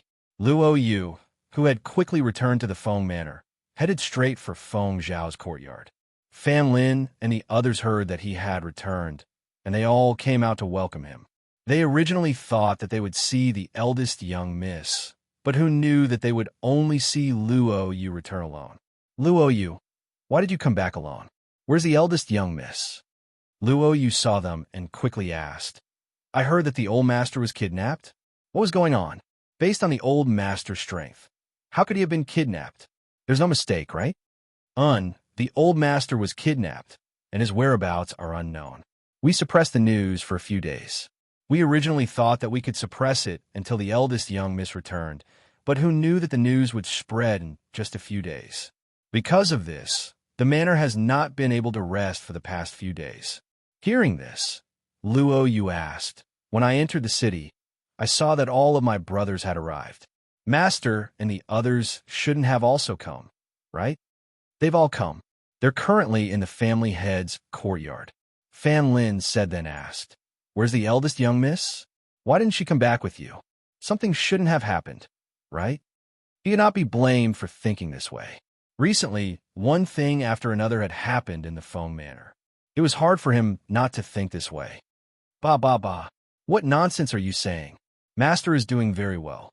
He unhappily glared at them and said, I'll go see the family head and master first. As he spoke, he quickly walked toward Feng Zhao's courtyard. Seeing this, the few of them quickly followed behind. In Feng Zhao's courtyard, 8 middle-aged men in their 40s were currently sitting in the courtyard with serious expressions. Who knew what they were talking about? Occasionally, they would nod and whisper to each other. Only when they saw a figure quickly walk in did they stop talking. Master, martial uncles. Luo Yu stepped into the courtyard and called out, arriving in front of them. You've all come. Luo Yu's master glanced at him, but did not see Feng Qingji's figure. He could not help but ask with a heavy expression, Didn't you say that you went out with the eldest young miss? Why is it only you? Where's the eldest young miss? Master still had something to do. She said that she would return in the evening and told me to come back first. Hearing this, the expressions on their faces eased a little. The masters in the manor had met with mishaps one after another. They were worried that something would happen to eldest Mississippi. If that happened, it would be really troublesome. Since you've already recognized her as your master, you should stay by her side and protect her. Why did you come back by yourself? Right now, the Fu is in troubled times. If something were to happen to eldest miss, who would bear the responsibility? Luo Yu's master reproached him, blaming him for not accompanying Fengjiu to protect her. Hearing this, Luo Yu looked at his master with an aggrieved expression and said, Master doesn't want me to follow her, so I can't disobey her words. Lung Shuang walked out of his room and called out to Luo Yu, Luo Yu, the family head is calling for you. Master, martial uncles, I'll go in first to report this matter to the patriarch, he said, and quickly walked into the room. When the people in the courtyard saw this, they looked at each other. When they saw that the other Phoenix guards had arrived, they said, All of you come here. Fan Lin and the others obeyed and walked over, each calling out to their master. One of the middle-aged men glanced at the 7 people and said in a heavy voice, Let me ask you, why is it that among the 8 of you, only Luo Yu has recognized her as his master? When they heard this, they fell silent, not knowing what to say.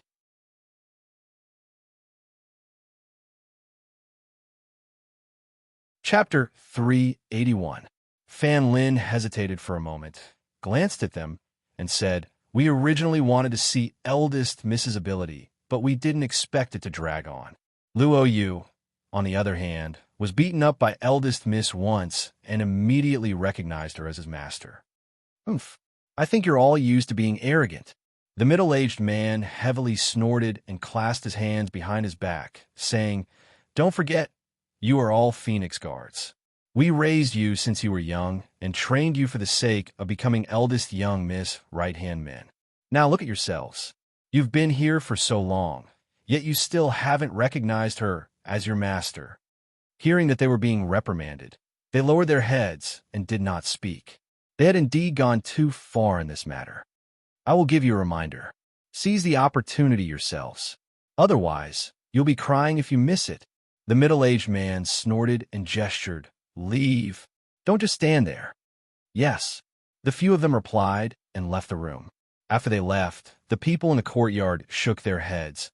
These children are too arrogant. How could they not know what Fan Lin and the others were thinking? Thinking back, they were also like this in the past. They were arrogant and did not want to recognize a useless person as their master. But in the end, they were subdued by their master. It was not only because of his strength, but also because of his character and loyalty. That brat Luo Yu usually doesn't seem to be much of a show-off. Who would have thought that he would be more perceptive than the others in this matter? One of them revealed a smile. It was clear that he was very satisfied with Luo Yu's actions. That's right. I never thought that Luo Yu would be the first to recognize her as his master. That brat's perceptiveness is quite good. Another person nodded and smiled. Another person also smiled and said, We haven't seen eldest young miss in a long time. If it weren't for Master mentioning it, we never would have thought that eldest young miss would have this kind of ability. It really is too surprising. In regards to Feng Jiu's identity as a ghost doctor, their master, Feng Xiao, had already told them. It was because of this that they were angry that the 7 Phoenix Guards had not recognized her as their master.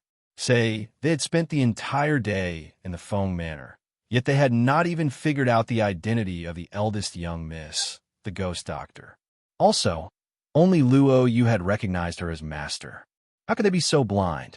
As for Luo Yu, he was currently telling Feng Xiao about what they had encountered along the way. When Feng Xiao heard that they had encountered such danger along the way, his heart tightened. It was only when he heard that they had escaped and that even the 4 golden core cultivators had recognized Xiao Jiu as their master that he finally relaxed. Good. It's good that you're back safely. He exhaled lightly. He felt that this trip was extremely dangerous. If they hadn't turned misfortune into fortune, it would have been difficult for them to return alive. When he thought of this, his heart tightened. He thought to himself, I have to tell Xiao Jiu to be more careful in the future. If he isn't confident in winning, he can't be so reckless. Like this time, if he's careless and something happens, the consequences will be unimaginable. To deal with an old monster at the peak of the Golden Core stage, a little girl like her was truly too reckless. Luo Yu glanced at Feng Xiao, then continued. After entering the city, Master and the others left. However, I reckon that Master still doesn't know about the old man's disappearance, but Master said that he would return home in the evening.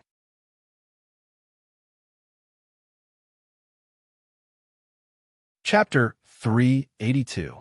At this moment, in the Peach Blossom Cove, Feng Jiu first let the 4 golden core cultivators stay here, while she went to the courtyard where the soulwood was placed. The courtyard was located in a more secluded place, and there was less sunlight, and it was cooler. In addition, ever since their family cultivated in this courtyard with the help of the talisman soul wood, the yin qi here was even stronger. Under the shade of a tree, where there was no sunlight, a few figures gradually appeared. When they saw Feng Jiu's arrival, their faces were filled with joy, and they all bowed to her and respectfully greeted her. Master, because the 4 ghosts had cultivated here for a few days, their yin qi had already stabilized. In addition, Feng Jiu had given them the ghost cultivation method. Even if it was not nighttime, they could already appear in front of others. Feng Jiu's gaze swept past them, and she smiled. Looks like your cultivation speed is not bad. You have already cultivated to the first level of soul condensation in such a short time. This is all thanks to Master. If it weren't for the fact that Master gave us the precious ghost cultivation method, I'm afraid we wouldn't have been able to condense our souls in such a short time. The old man said with a happy smile on his face.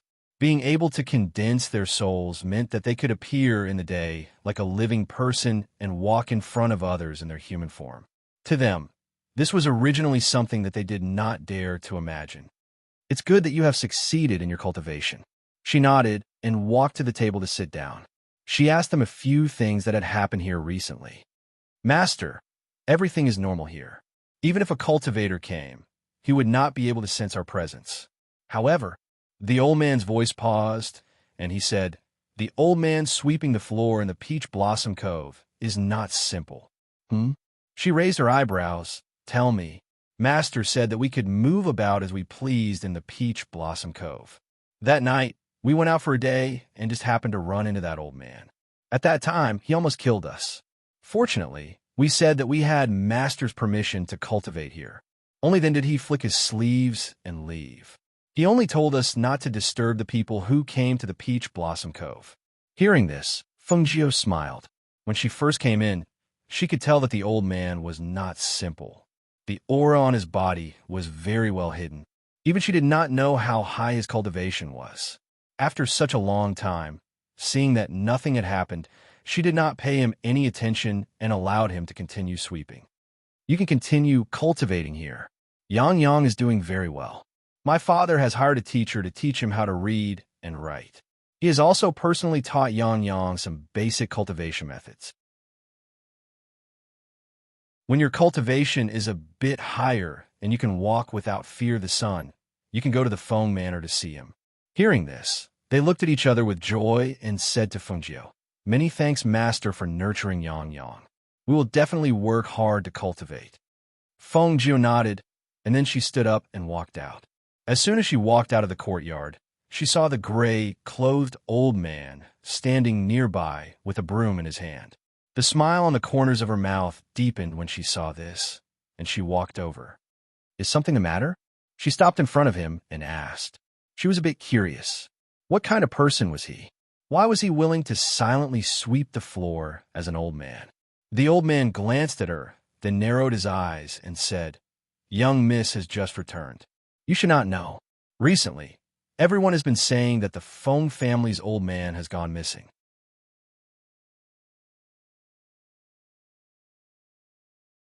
Chapter 383. It's been a few days. The old man slowly spoke. Holding the broom, he slowly swept the ground and walked further and further away. Seeing this, Fengjiu walked forward. After speaking with the 4 golden core cultivators, she quickly returned to the Feng Manor.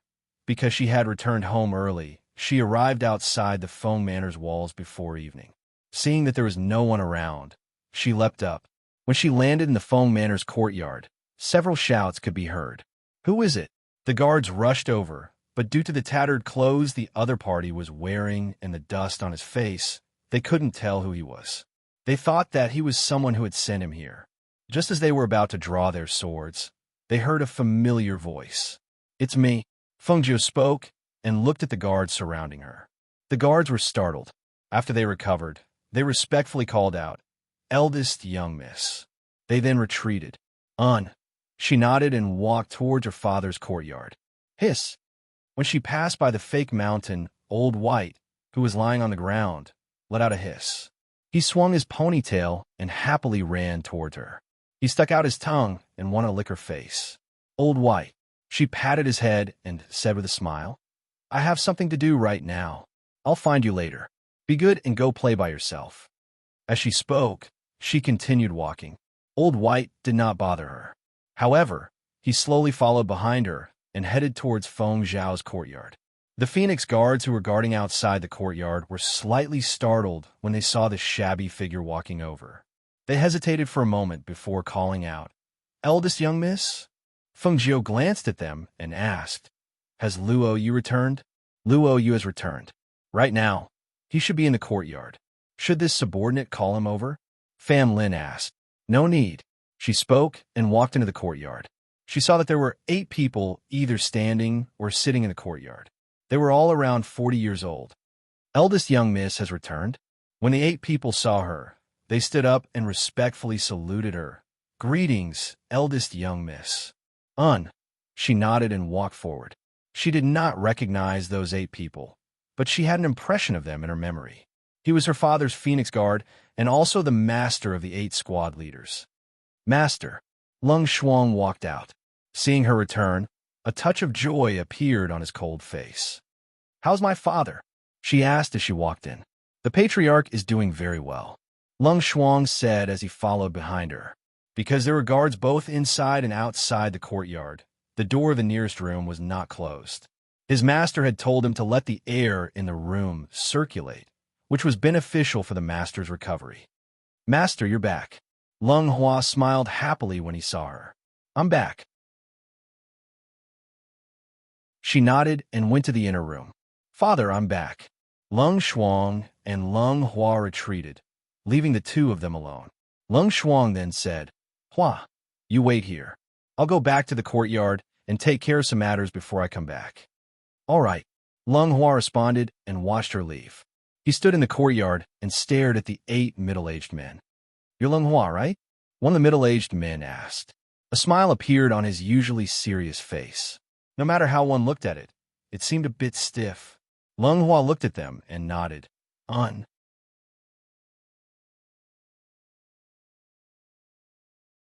Chapter 384. It's called Taiji Fist.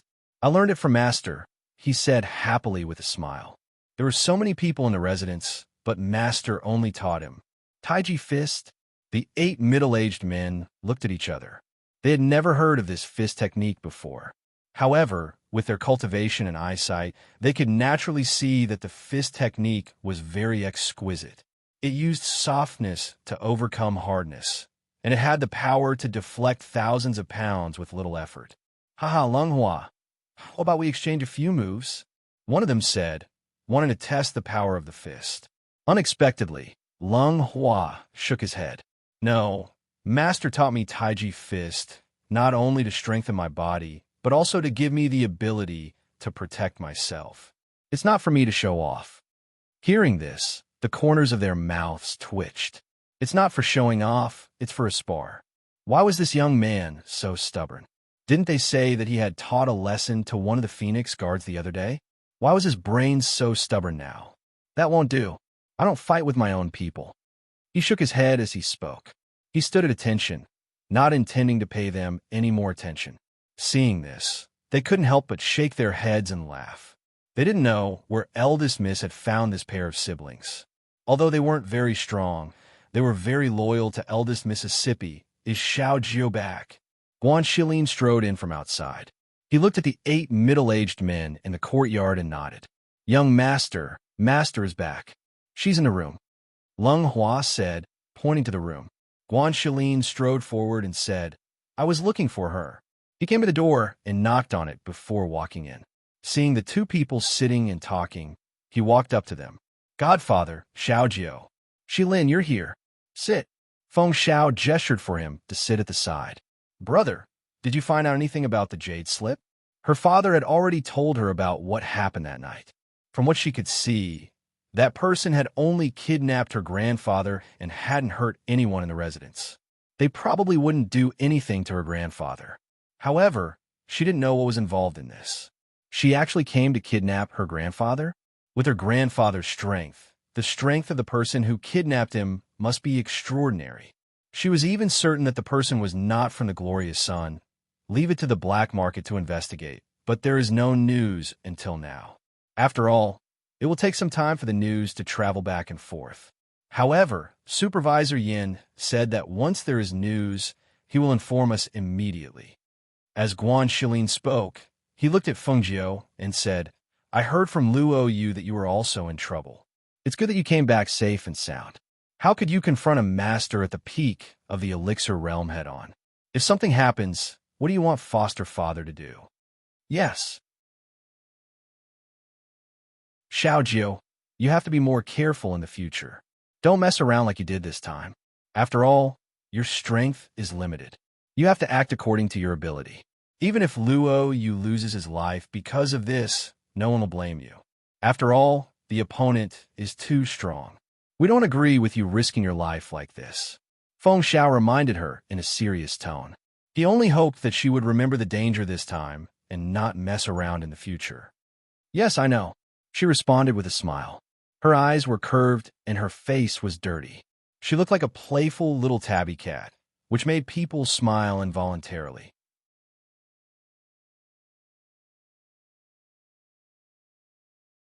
Chapter 385. All right, then I'll return to my courtyard first. She stood up with a smile. After knowing that her grandfather's life was not in danger, she was able to relax. Right now, what she needed to do was protect the Feng family and find out who had kidnapped her grandfather, as well as why they had done it. She felt that this matter had happened suddenly, but it should not have happened without warning. Perhaps some clues had been left behind in her grandfather's room, and all of this would have to be revealed step by step. When she returned to her room, Lung Shuang had already asked someone to prepare hot water. She took off her shabby clothes, washed her face, and sat down in the bathtub. Soaking in the hot water, she felt her whole body relax. She normally did not need anyone to wait on her while she bathed. Thus Lung Shuang stood guard outside and did not come in. At this moment, her body had relaxed, but her mind was thinking. Her grandfather's disappearance was indeed one disaster after another for the Feng Manor. If he was present, those people would be a bit more cautious. Now that he had disappeared, it gave them a great opportunity. Right now, they only lacked a reason to make a move against the Feng Manor. Her father's 8 Feng guards were all martial great masters. 8 martial great masters in addition to her father and her grandfather. It was these people that allowed the Feng Manor to be as stable as Mount Tai in Yunyu City. After all, with this kind of power, even in other countries, it was definitely a family that no one dared to bully. Right now, the Feng Manor's masters appear to be missing, and one had fallen. The only ones left to fear were the 8 people. After soaking for about half an hour, she finally dried her hair and put on her clothes. Lung Shuang brought in a bowl of bird's nest porridge. She told him to stand guard in the courtyard and not see anyone. She then brought the bowl of bird's nest porridge into her space. Xiaohua. Feng Jiu approached him. Seeing that he had been unconscious for so long, and now that he had woken up, he was not happy to see her. Instead, he was glaring at her. She could not help but raise an eyebrow and say with a smile, "I thought that after not seeing me for so long, you would pounce at me upon seeing me come in. You don't know shame," he said angrily. His delicate little face was pink and tender, and his pair of black eyes were glaring at her with 3 parts anger and 7 parts shyness. He looked very cute. "How am I shameless?" she asked, amused. "Look at you. You came in dressed like this. You didn't even pull your lapels together." Then, the little fellow was unable to continue. His little face was slightly red as he stared at her. However, he could not help but glance at her half-open lapel, that faintly discernible spring scenery. Although he was a divine beast, he was still a male at the very least. This woman actually came in so shamelessly. He felt embarrassed for her. Hearing this, Feng Jiu was startled. He lowered his head and glanced at himself. Then he laughed out loud. "You're just a little brat. You're a beast. You're not even a human. It doesn't matter if you see it." She winked and smiled, deliberately teasing him. Looking at the little fellow's angry little face, her heavy heart couldn't help but dissipate. "Oomph." The little fellow crossed her arms in front of her chest and turned her eyes away in embarrassment, ignoring her. All right, I'm just joking with you. Didn't I just take a shower and stay in my room? It doesn't matter if I'm wearing underwear." She sat down in front of Xiaohua and said, "Look, what did I bring you?" She waved the bird's nest porridge in her hand and couldn't stop smiling.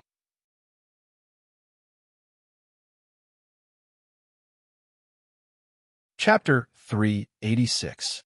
Hearing this, the corner of Feng Jiu's mouth twitched. Saliva? Could he not say it in such a disgusting way? It was clearly a good, nourishing thing, but in Xiaohua's mouth, it had become a little bird's saliva. "That's true. You're a bird yourself, so it's fine if you don't eat this," she said with a smile as she ate. Bird's nest was the best nourishing thing for women. It had a soft and smooth texture, with a faint fragrance of egg white. If he didn't eat it, she wouldn't waste it. "Xiaohua, how's your body now? Have you recovered?" She looked at him and asked as she ate. The little fellow turned around and glanced at her. His tender voice came out of his mouth. "Almost. As long as I recuperate for a few more days, my body will be able to fully recover." "Oh, that's good. Then are you still going to recuperate in here for the next few days? Or do you want to go out?" She finished eating in a few bites and put the bowl to the side. The little fellow glanced at her and said in a small voice, "Your house is a mess. I'm not going to go out and join in the fun. I want to recuperate in here." "Oh, and that's fine too." She nodded. She approved of him staying in the space to recuperate. After all, the spiritual energy here was abundant, so recuperating would naturally be twice the result with half the effort. However, seeing that his little face had been bright red since just now, she couldn't help but feel puzzled. Are you feeling unwell? Why is your little face so red? Stretch out your hand for me to see. This little brat. Could it be that he didn't even know that he was feeling unwell? No need, I'm fine. He waved his hand as he retreated. Seeing his guilty expression, she raised her eyebrows in confusion. You're fine? If you're fine, why are you feeling guilty? How am I feeling guilty? You're not? Then who's the one who's avoiding my gaze? Who's the one who's panicking and shrinking to the side? And even hiding your hand behind your back? Say it. What did you do to make you feel guilty? She looked at him in amusement. Seeing him now, she felt that he was as lively as a human child. He knew how to feel guilty, how to be shy, and no longer forced himself to act like an adult. No. He turned his head away and refused to say anything. Fengjiu saw that its face was flushed red, and it seemed to be full of energy. He thought to himself and swept his gaze around. When his gaze fell on a long box, he was slightly startled. He got up, walked toward the box, and opened it to take a look. You actually ate more than half 1,000-year-old ginseng? She raised her voice slightly and looked at Xiaohua, who had shrunk his little head in astonishment. She shook her head helplessly. Don't you know that a weak body can't take nourishment? What's more, it's 1,000-year-old ginseng. An ordinary person can survive with just one piece, but you've eaten more than half of it. It's good enough that you didn't have a nosebleed. He knew that he was in the wrong, so he stole a glance at her and whispered, Then when I woke up, I was hungry and there was nothing else to eat. Fengjiu smiled helplessly. All right, I won't nag you anymore. However, don't waste the medicinal properties of the 1,000-year-old ginseng. Hurry up and cultivate. She put away the remaining half of the ginseng and said, You can't eat the rest of it. Your body won't be able to take it. Xiao Fire Phoenix responded. He watched her take the bowl out of her space and then let out a sigh of relief. In the evening, when Fengjiu opened the door to his room, Lang Shuang, who was guarding outside, came forward to greet him. Master, Ahua said that the head of the household has prepared a meal in the main courtyard and asked you to come over to eat.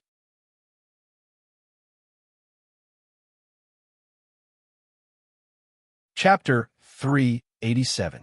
Perhaps it was because they were accustomed to the eldest young miss wearing white clothes at home, which was fresh and refined, but now that she had changed into a flame-like red dress, the people in the manor could not take their eyes off her. They knew that the eldest young miss was beautiful, or else she would not have been known as the #1 beauty.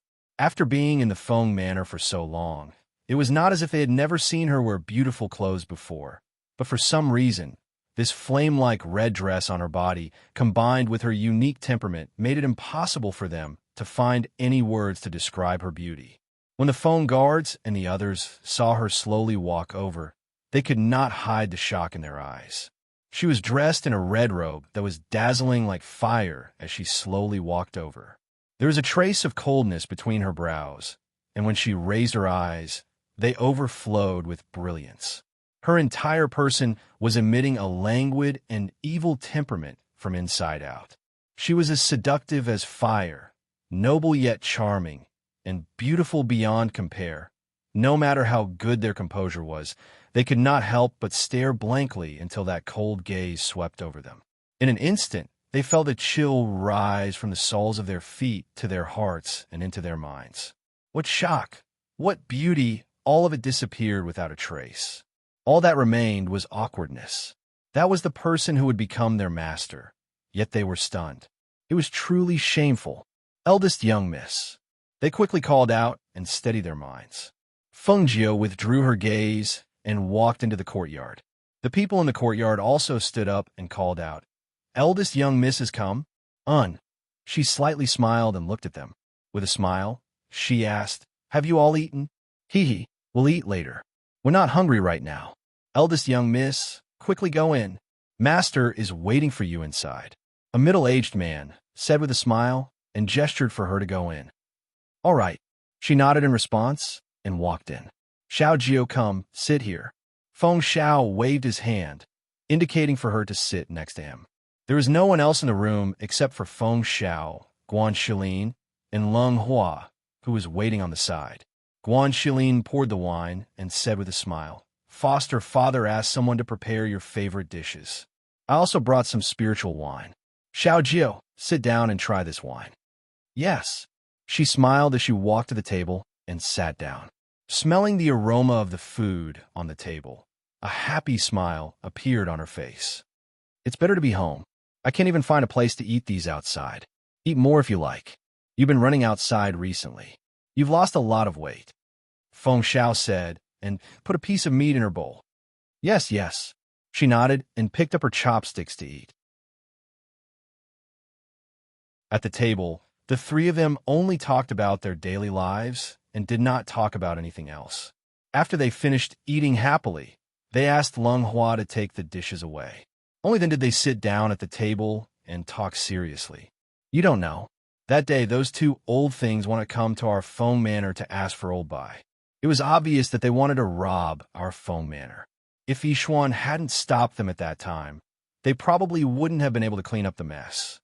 Speaking of what happened that day, Feng Xiao was clearly still a little angry. Their Feng family had protected the country of Glorious Sun for so many years.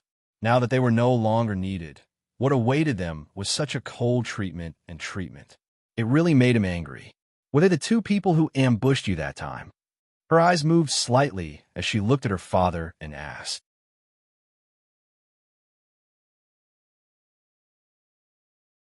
Chapter 388.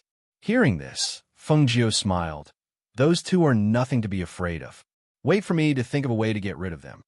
Hearing this, Feng Xiao and Guan Shilin were both stunned. Get rid of them?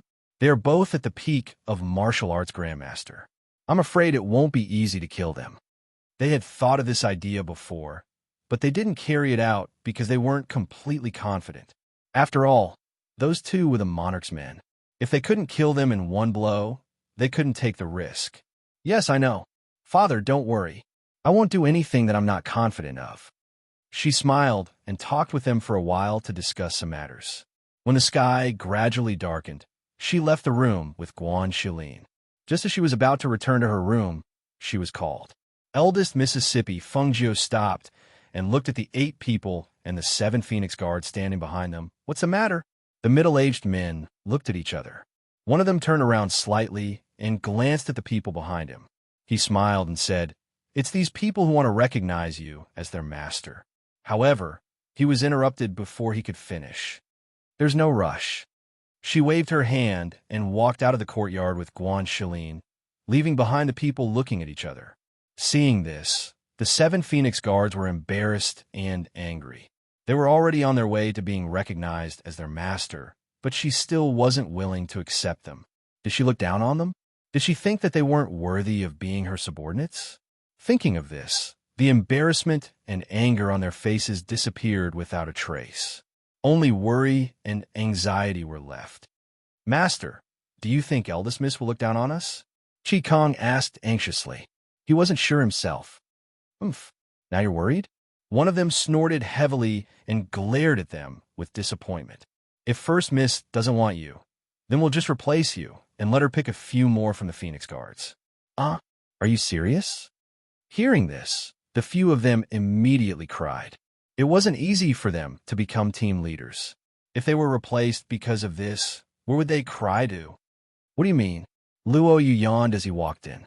He had been sleeping ever since he came back, but he heard that his master had already returned. When he entered the courtyard, he saw that other than his master who had a smile on his face, the other martial uncles all had fierce expressions on their faces. When he looked at his brothers, he was immediately amused. Hey, what's wrong with you guys? Why are all of you crying? Ha, your uncle master and the others are scolding them, saying that they don't know what's good for them. Even now, they still haven't acknowledged a master. Great, now that they want to acknowledge a master. Eldest Miss says that there's no hurry. Luo Yu's master smiled. Looking at his disciple, he said, Once you've rested enough, stay by your master's side. Don't sleep too much. Master, don't worry. I know. He winked and smiled, then asked, What about Master? She's not here. He just went back to his room. Then I'll go look for her tomorrow, he said with a smile. He glanced at Fan Lin and the others and said with a little pride, How about it? You guys didn't listen to me. So, you guys got the short end of the stick, right? The corners of the 7 people's mouths twitched, and they glanced at him speechlessly. Haha, I won't talk too much with you guys. You guys better hurry up and think of a way to make Master accept you guys. Otherwise, I'm afraid you won't have chance.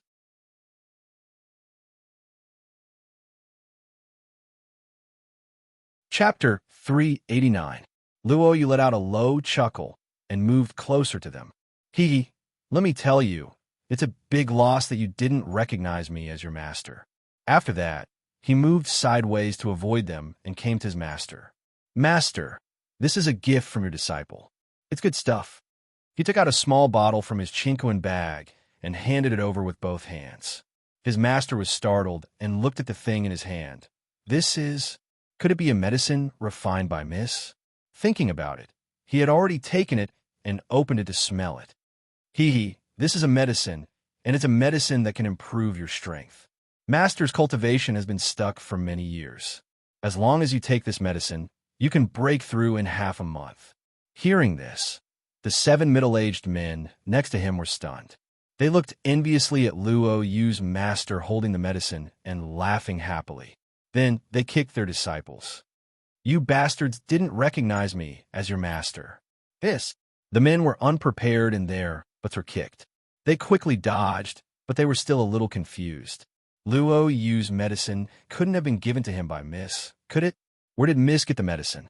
Suddenly, a thought faintly appeared, but they felt it was inconceivable and suppressed it.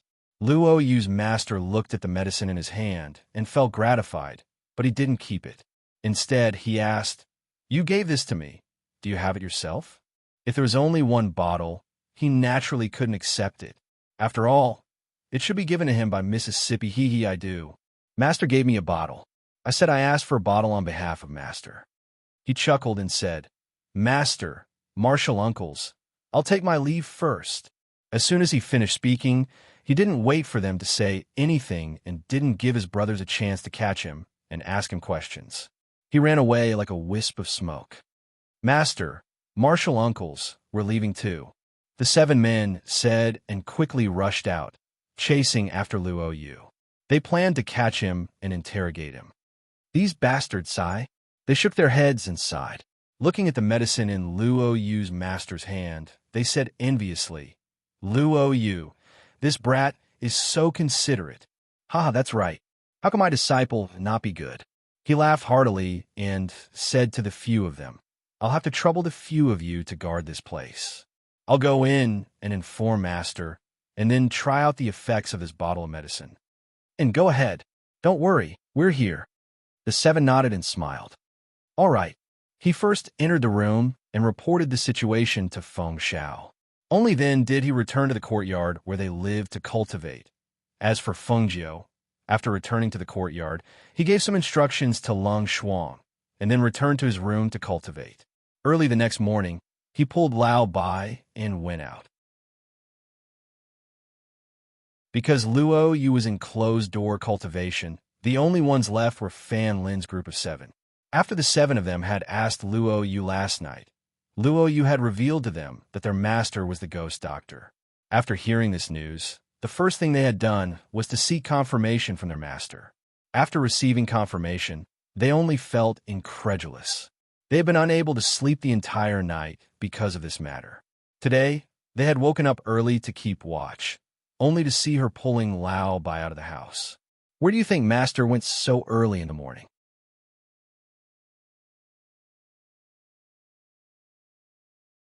Chapter 390. She didn't even bring her Long Shuang. Is it really all right for her to go out by herself? Recently, there have been many pairs of eyes watching our phone manor. I'm really afraid that something will happen. How about we follow her and take a look? No. If we follow without permission, we'll be following Master. We can't do that. Fan Lin shook his head. After a slight pause, he said, Let's go to Master's place. When Master goes out, there should be someone to report to them. I feel that there's no need to ask.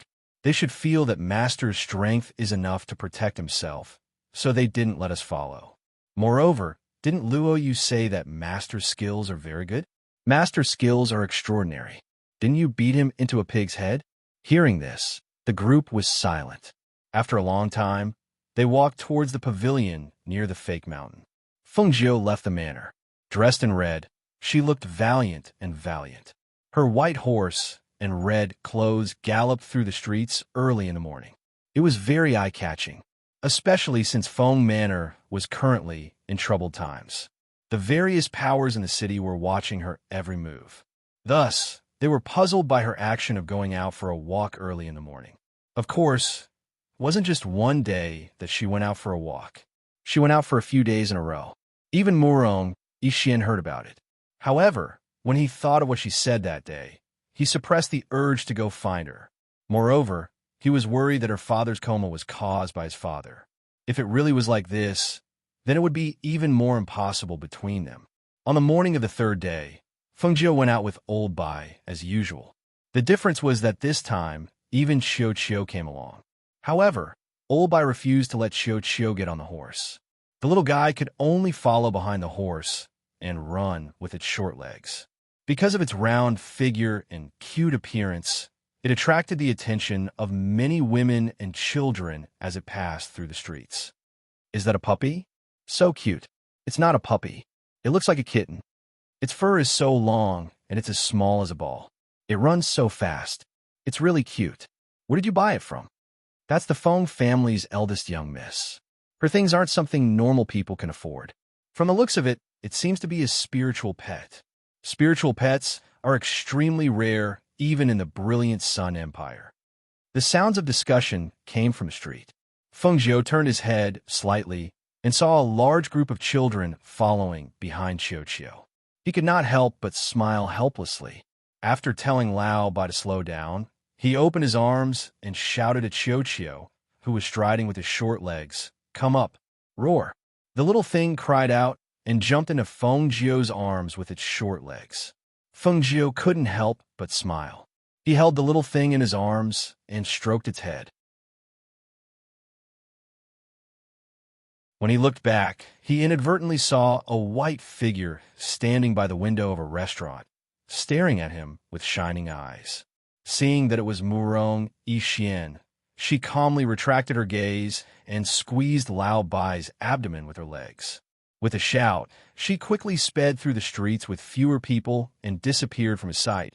On the second floor, Murong Yixian watched her figure disappear from his sight.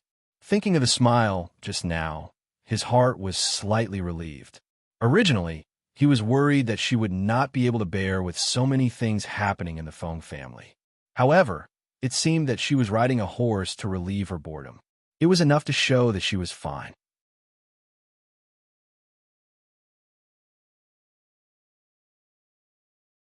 Chapter 391. In the less populated outskirts, Feng Jiu slowed down and dismounted from her horse. She carried Xiao Qiu and slowly walked towards a small stream not too far away. Lao Bai, on the other hand, was lying lazily on the grass. She washed her face by the stream and felt a cool breeze caress her face. It was refreshing and comfortable. She then sat down on the grass and took out a fruit from her sleeve to eat. She looked at the sky and the stream in front of her as if she was waiting for something. After the time it takes for half an incense stick to burn, two gray figures approached silently. Their malicious gazes swept past the red figure before their gazes landed on Senior White, who was lying on the grass. To them, it was best to destroy something that they could not obtain, even if this was a spiritual beast of a high level. Since they could not obtain it, then no one else should think about obtaining it. What's more, this horse called Old White had even kicked them and ruined their plans. At that time, they had wanted to kill it. Tisk, Lao Bai, who was lying on the grass, straightened his body and looked in a certain direction. He then let out a TSK. Feng Jiu, who was eating a fruit, played with Xiao Qiu's fur in her arms. She did not even turn her head when she heard the commotion behind her.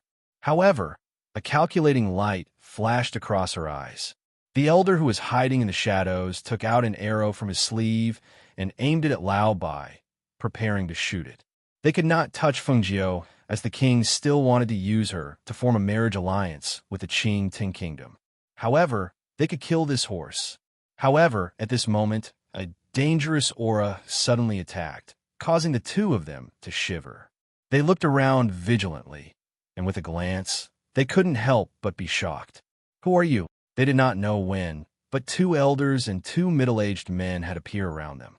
The other party's powerful aura caused their hearts to tremble violently. Cold sweat also seeped out of their bodies.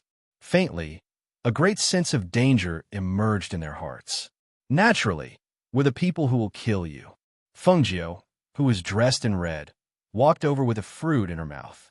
She casually glanced at the pale-faced elder and curled the corners of her lips into a strange smile. "I've been wandering around for 3 days before you took the bait. It wasn't easy." Hearing these words, the blood drained from their faces. Only then did they realize, "You set us up." As soon as he said that, a light flashed in their minds. Feng Xiao didn't faint. That's right. Only Feng Xiao, who had not fainted, would tell them everything. This made them take precautions and let eldest Miss Feng plot against them to lure them in. However, what was going on with these 4 people? The strength of these 4 people was too strong. Their aura was not the Xian Qi of a martial ancestor. It was spiritual energy. Furthermore, he was afraid that his strength wasn't below foundation establishment. She was a young miss who had been raised in her boudoir. So where did she find these people? These people had such strength. How could they easily listen to her orders? One question after another appeared in his mind, but he couldn't find an answer. The only thing he knew was that he had fallen into her trap. Today, he was afraid that he wouldn't be able to escape. As soon as this thought appeared in their minds, their hearts trembled, and they immediately turned around with the intention of fleeing. However, right when their figures moved, the 4 figures flashed with them as well. Trying to escape? Huh. Then run. If you can escape from us, you'll have to admit that you're capable.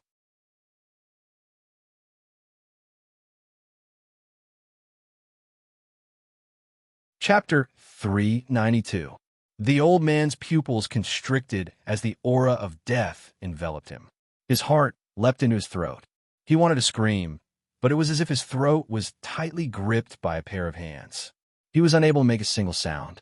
The golden core cultivator didn't touch him. Instead, he opened his hand and controlled his spiritual power. Then, the crisp sound of bones breaking could be heard. Kacha! The head was surrounded by a visible aura. Following the golden core cultivator's hand movement, brain matter burst out and splattered all over the ground. It was bloody and shocking. When the other old man saw this scene, his face turned deathly pale. He madly rushed forward, wanting to escape from their range. However, in just an instant, 3 figures had already blocked his path. The fear and shock that came from the depths of his heart made his legs tremble. His legs went soft, and with a plop, he knelt down. Don't kill me. The higher one's cultivation, the more one feared death. They had a longer lifespan than ordinary people, and they were stronger than ordinary cultivators. Their status was superior, and they could get whatever they wanted. He hadn't enjoyed enough of what strength had brought them. He didn't want to die. He didn't want to die. Eldest young Miss Feng. Spare me. Spare me. He suddenly turned around and kowtowed to Fengjiu, who was slowly walking over. A dignified peak martial ancestor expert was crying and begging on the ground like a coward. It was not that he did not want to fight, but the opponent was too strong. As long as she exerted pressure, he would not even be able to move. How could he fight? If they knew that the Feng Manor was still hiding such a strong power, they would not have dared to have any ideas about Feng Xiao. Now that he had gotten himself into trouble, his mind was completely blank. He could only think of how to continue living. However, knowing the Feng Manor's hidden power, how could she let him leave alive? Fengjiu did not get too close. She looked at the old man kneeling on the ground and begging for mercy. Her gaze was cold and indifferent. Spare you? If I spare you, who will spare my Feng family? If it wasn't for my father's luck, he would have died in your hands. How can I spare you?" Hearing this, the old man was shocked. "Miss Feng, it wasn't us, it really wasn't us. We were just following Murong Bo's orders. We didn't want to kill General Feng. We really didn't want to. We were forced." Before he could finish his words, Feng Jiao had already turned around. At the same time, a pair of hands slapped the top of the old man's head. With a bang, the old man's entire body collapsed, ending his life. Return to Peach Blossom Cove, first after cleaning up the corpses. Feng Jiao mounted his horse and carried Qiuqiu towards the city. After a few days of horse riding, he lured them out and ended their lives. Tomorrow, he could finally sleep in. When the housekeeper saw that Feng Jiao had returned so early today, he stepped forward and bowed. He smiled and said, "Eldest miss, you're back so early today?" "Yes," she replied with a smile and placed the small pet in her arms on the ground. She then said to the housekeeper, "Help me prepare a good meal for old Bai and Qiuqiu." "Yes, eldest miss, do not worry. This old servant will go arrange it immediately," the housekeeper replied with a smile. After bowing, he left with old Bai and Qiuqiu. Seeing this, she went towards the main courtyard. Arriving in the courtyard, she saw that her father's old phone guards were standing guard, so she nodded to them and entered the room.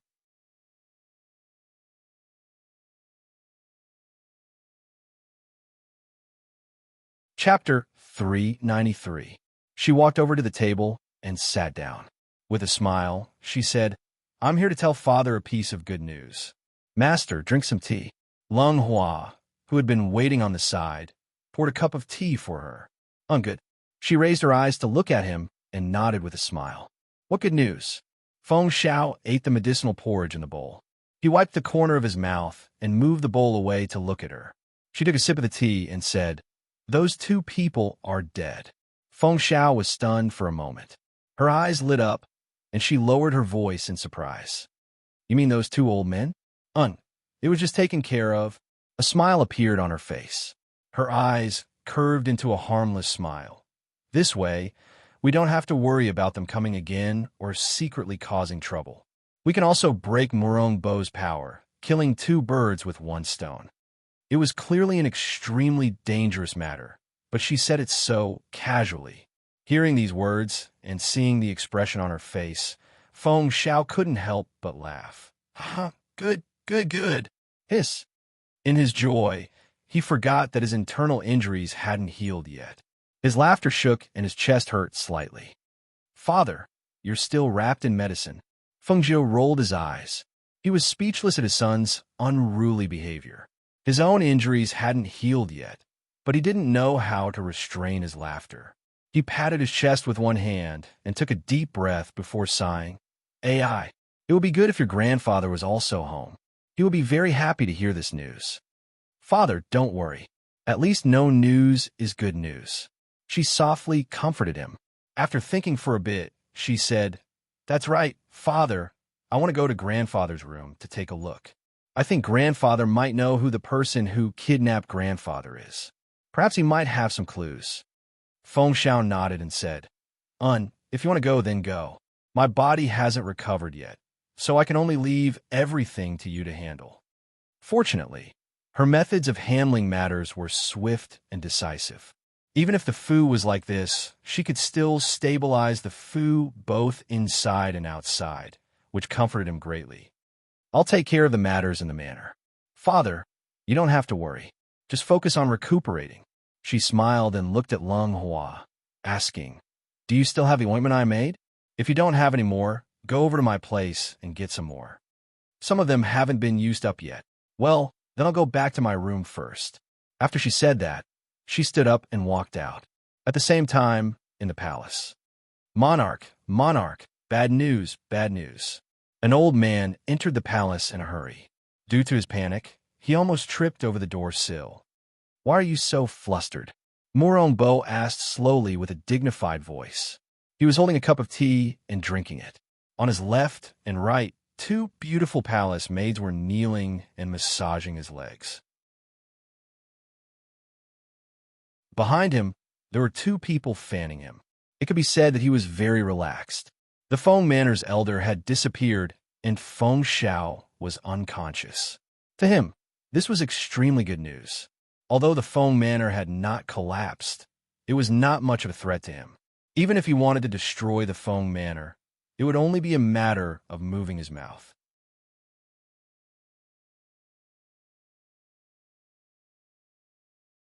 Chapter 394. King, those two martial great masters' longevity lamps have been extinguished. When the old man's panicked voice fell, Murong Bo's hand trembled and the teacup in his hand fell to the ground with a clang. Murong Bo suddenly stood up, and the two maidservants were so shocked that they fell to the ground. What did you say? Whose longevity lamps have been extinguished? His dignified voice was filled with unconcealable shock and astonishment. If one listened carefully, one could even hear a trace of trembling. Those were two martial great master pinnacle experts. How could the two most powerful people by his side have suddenly died?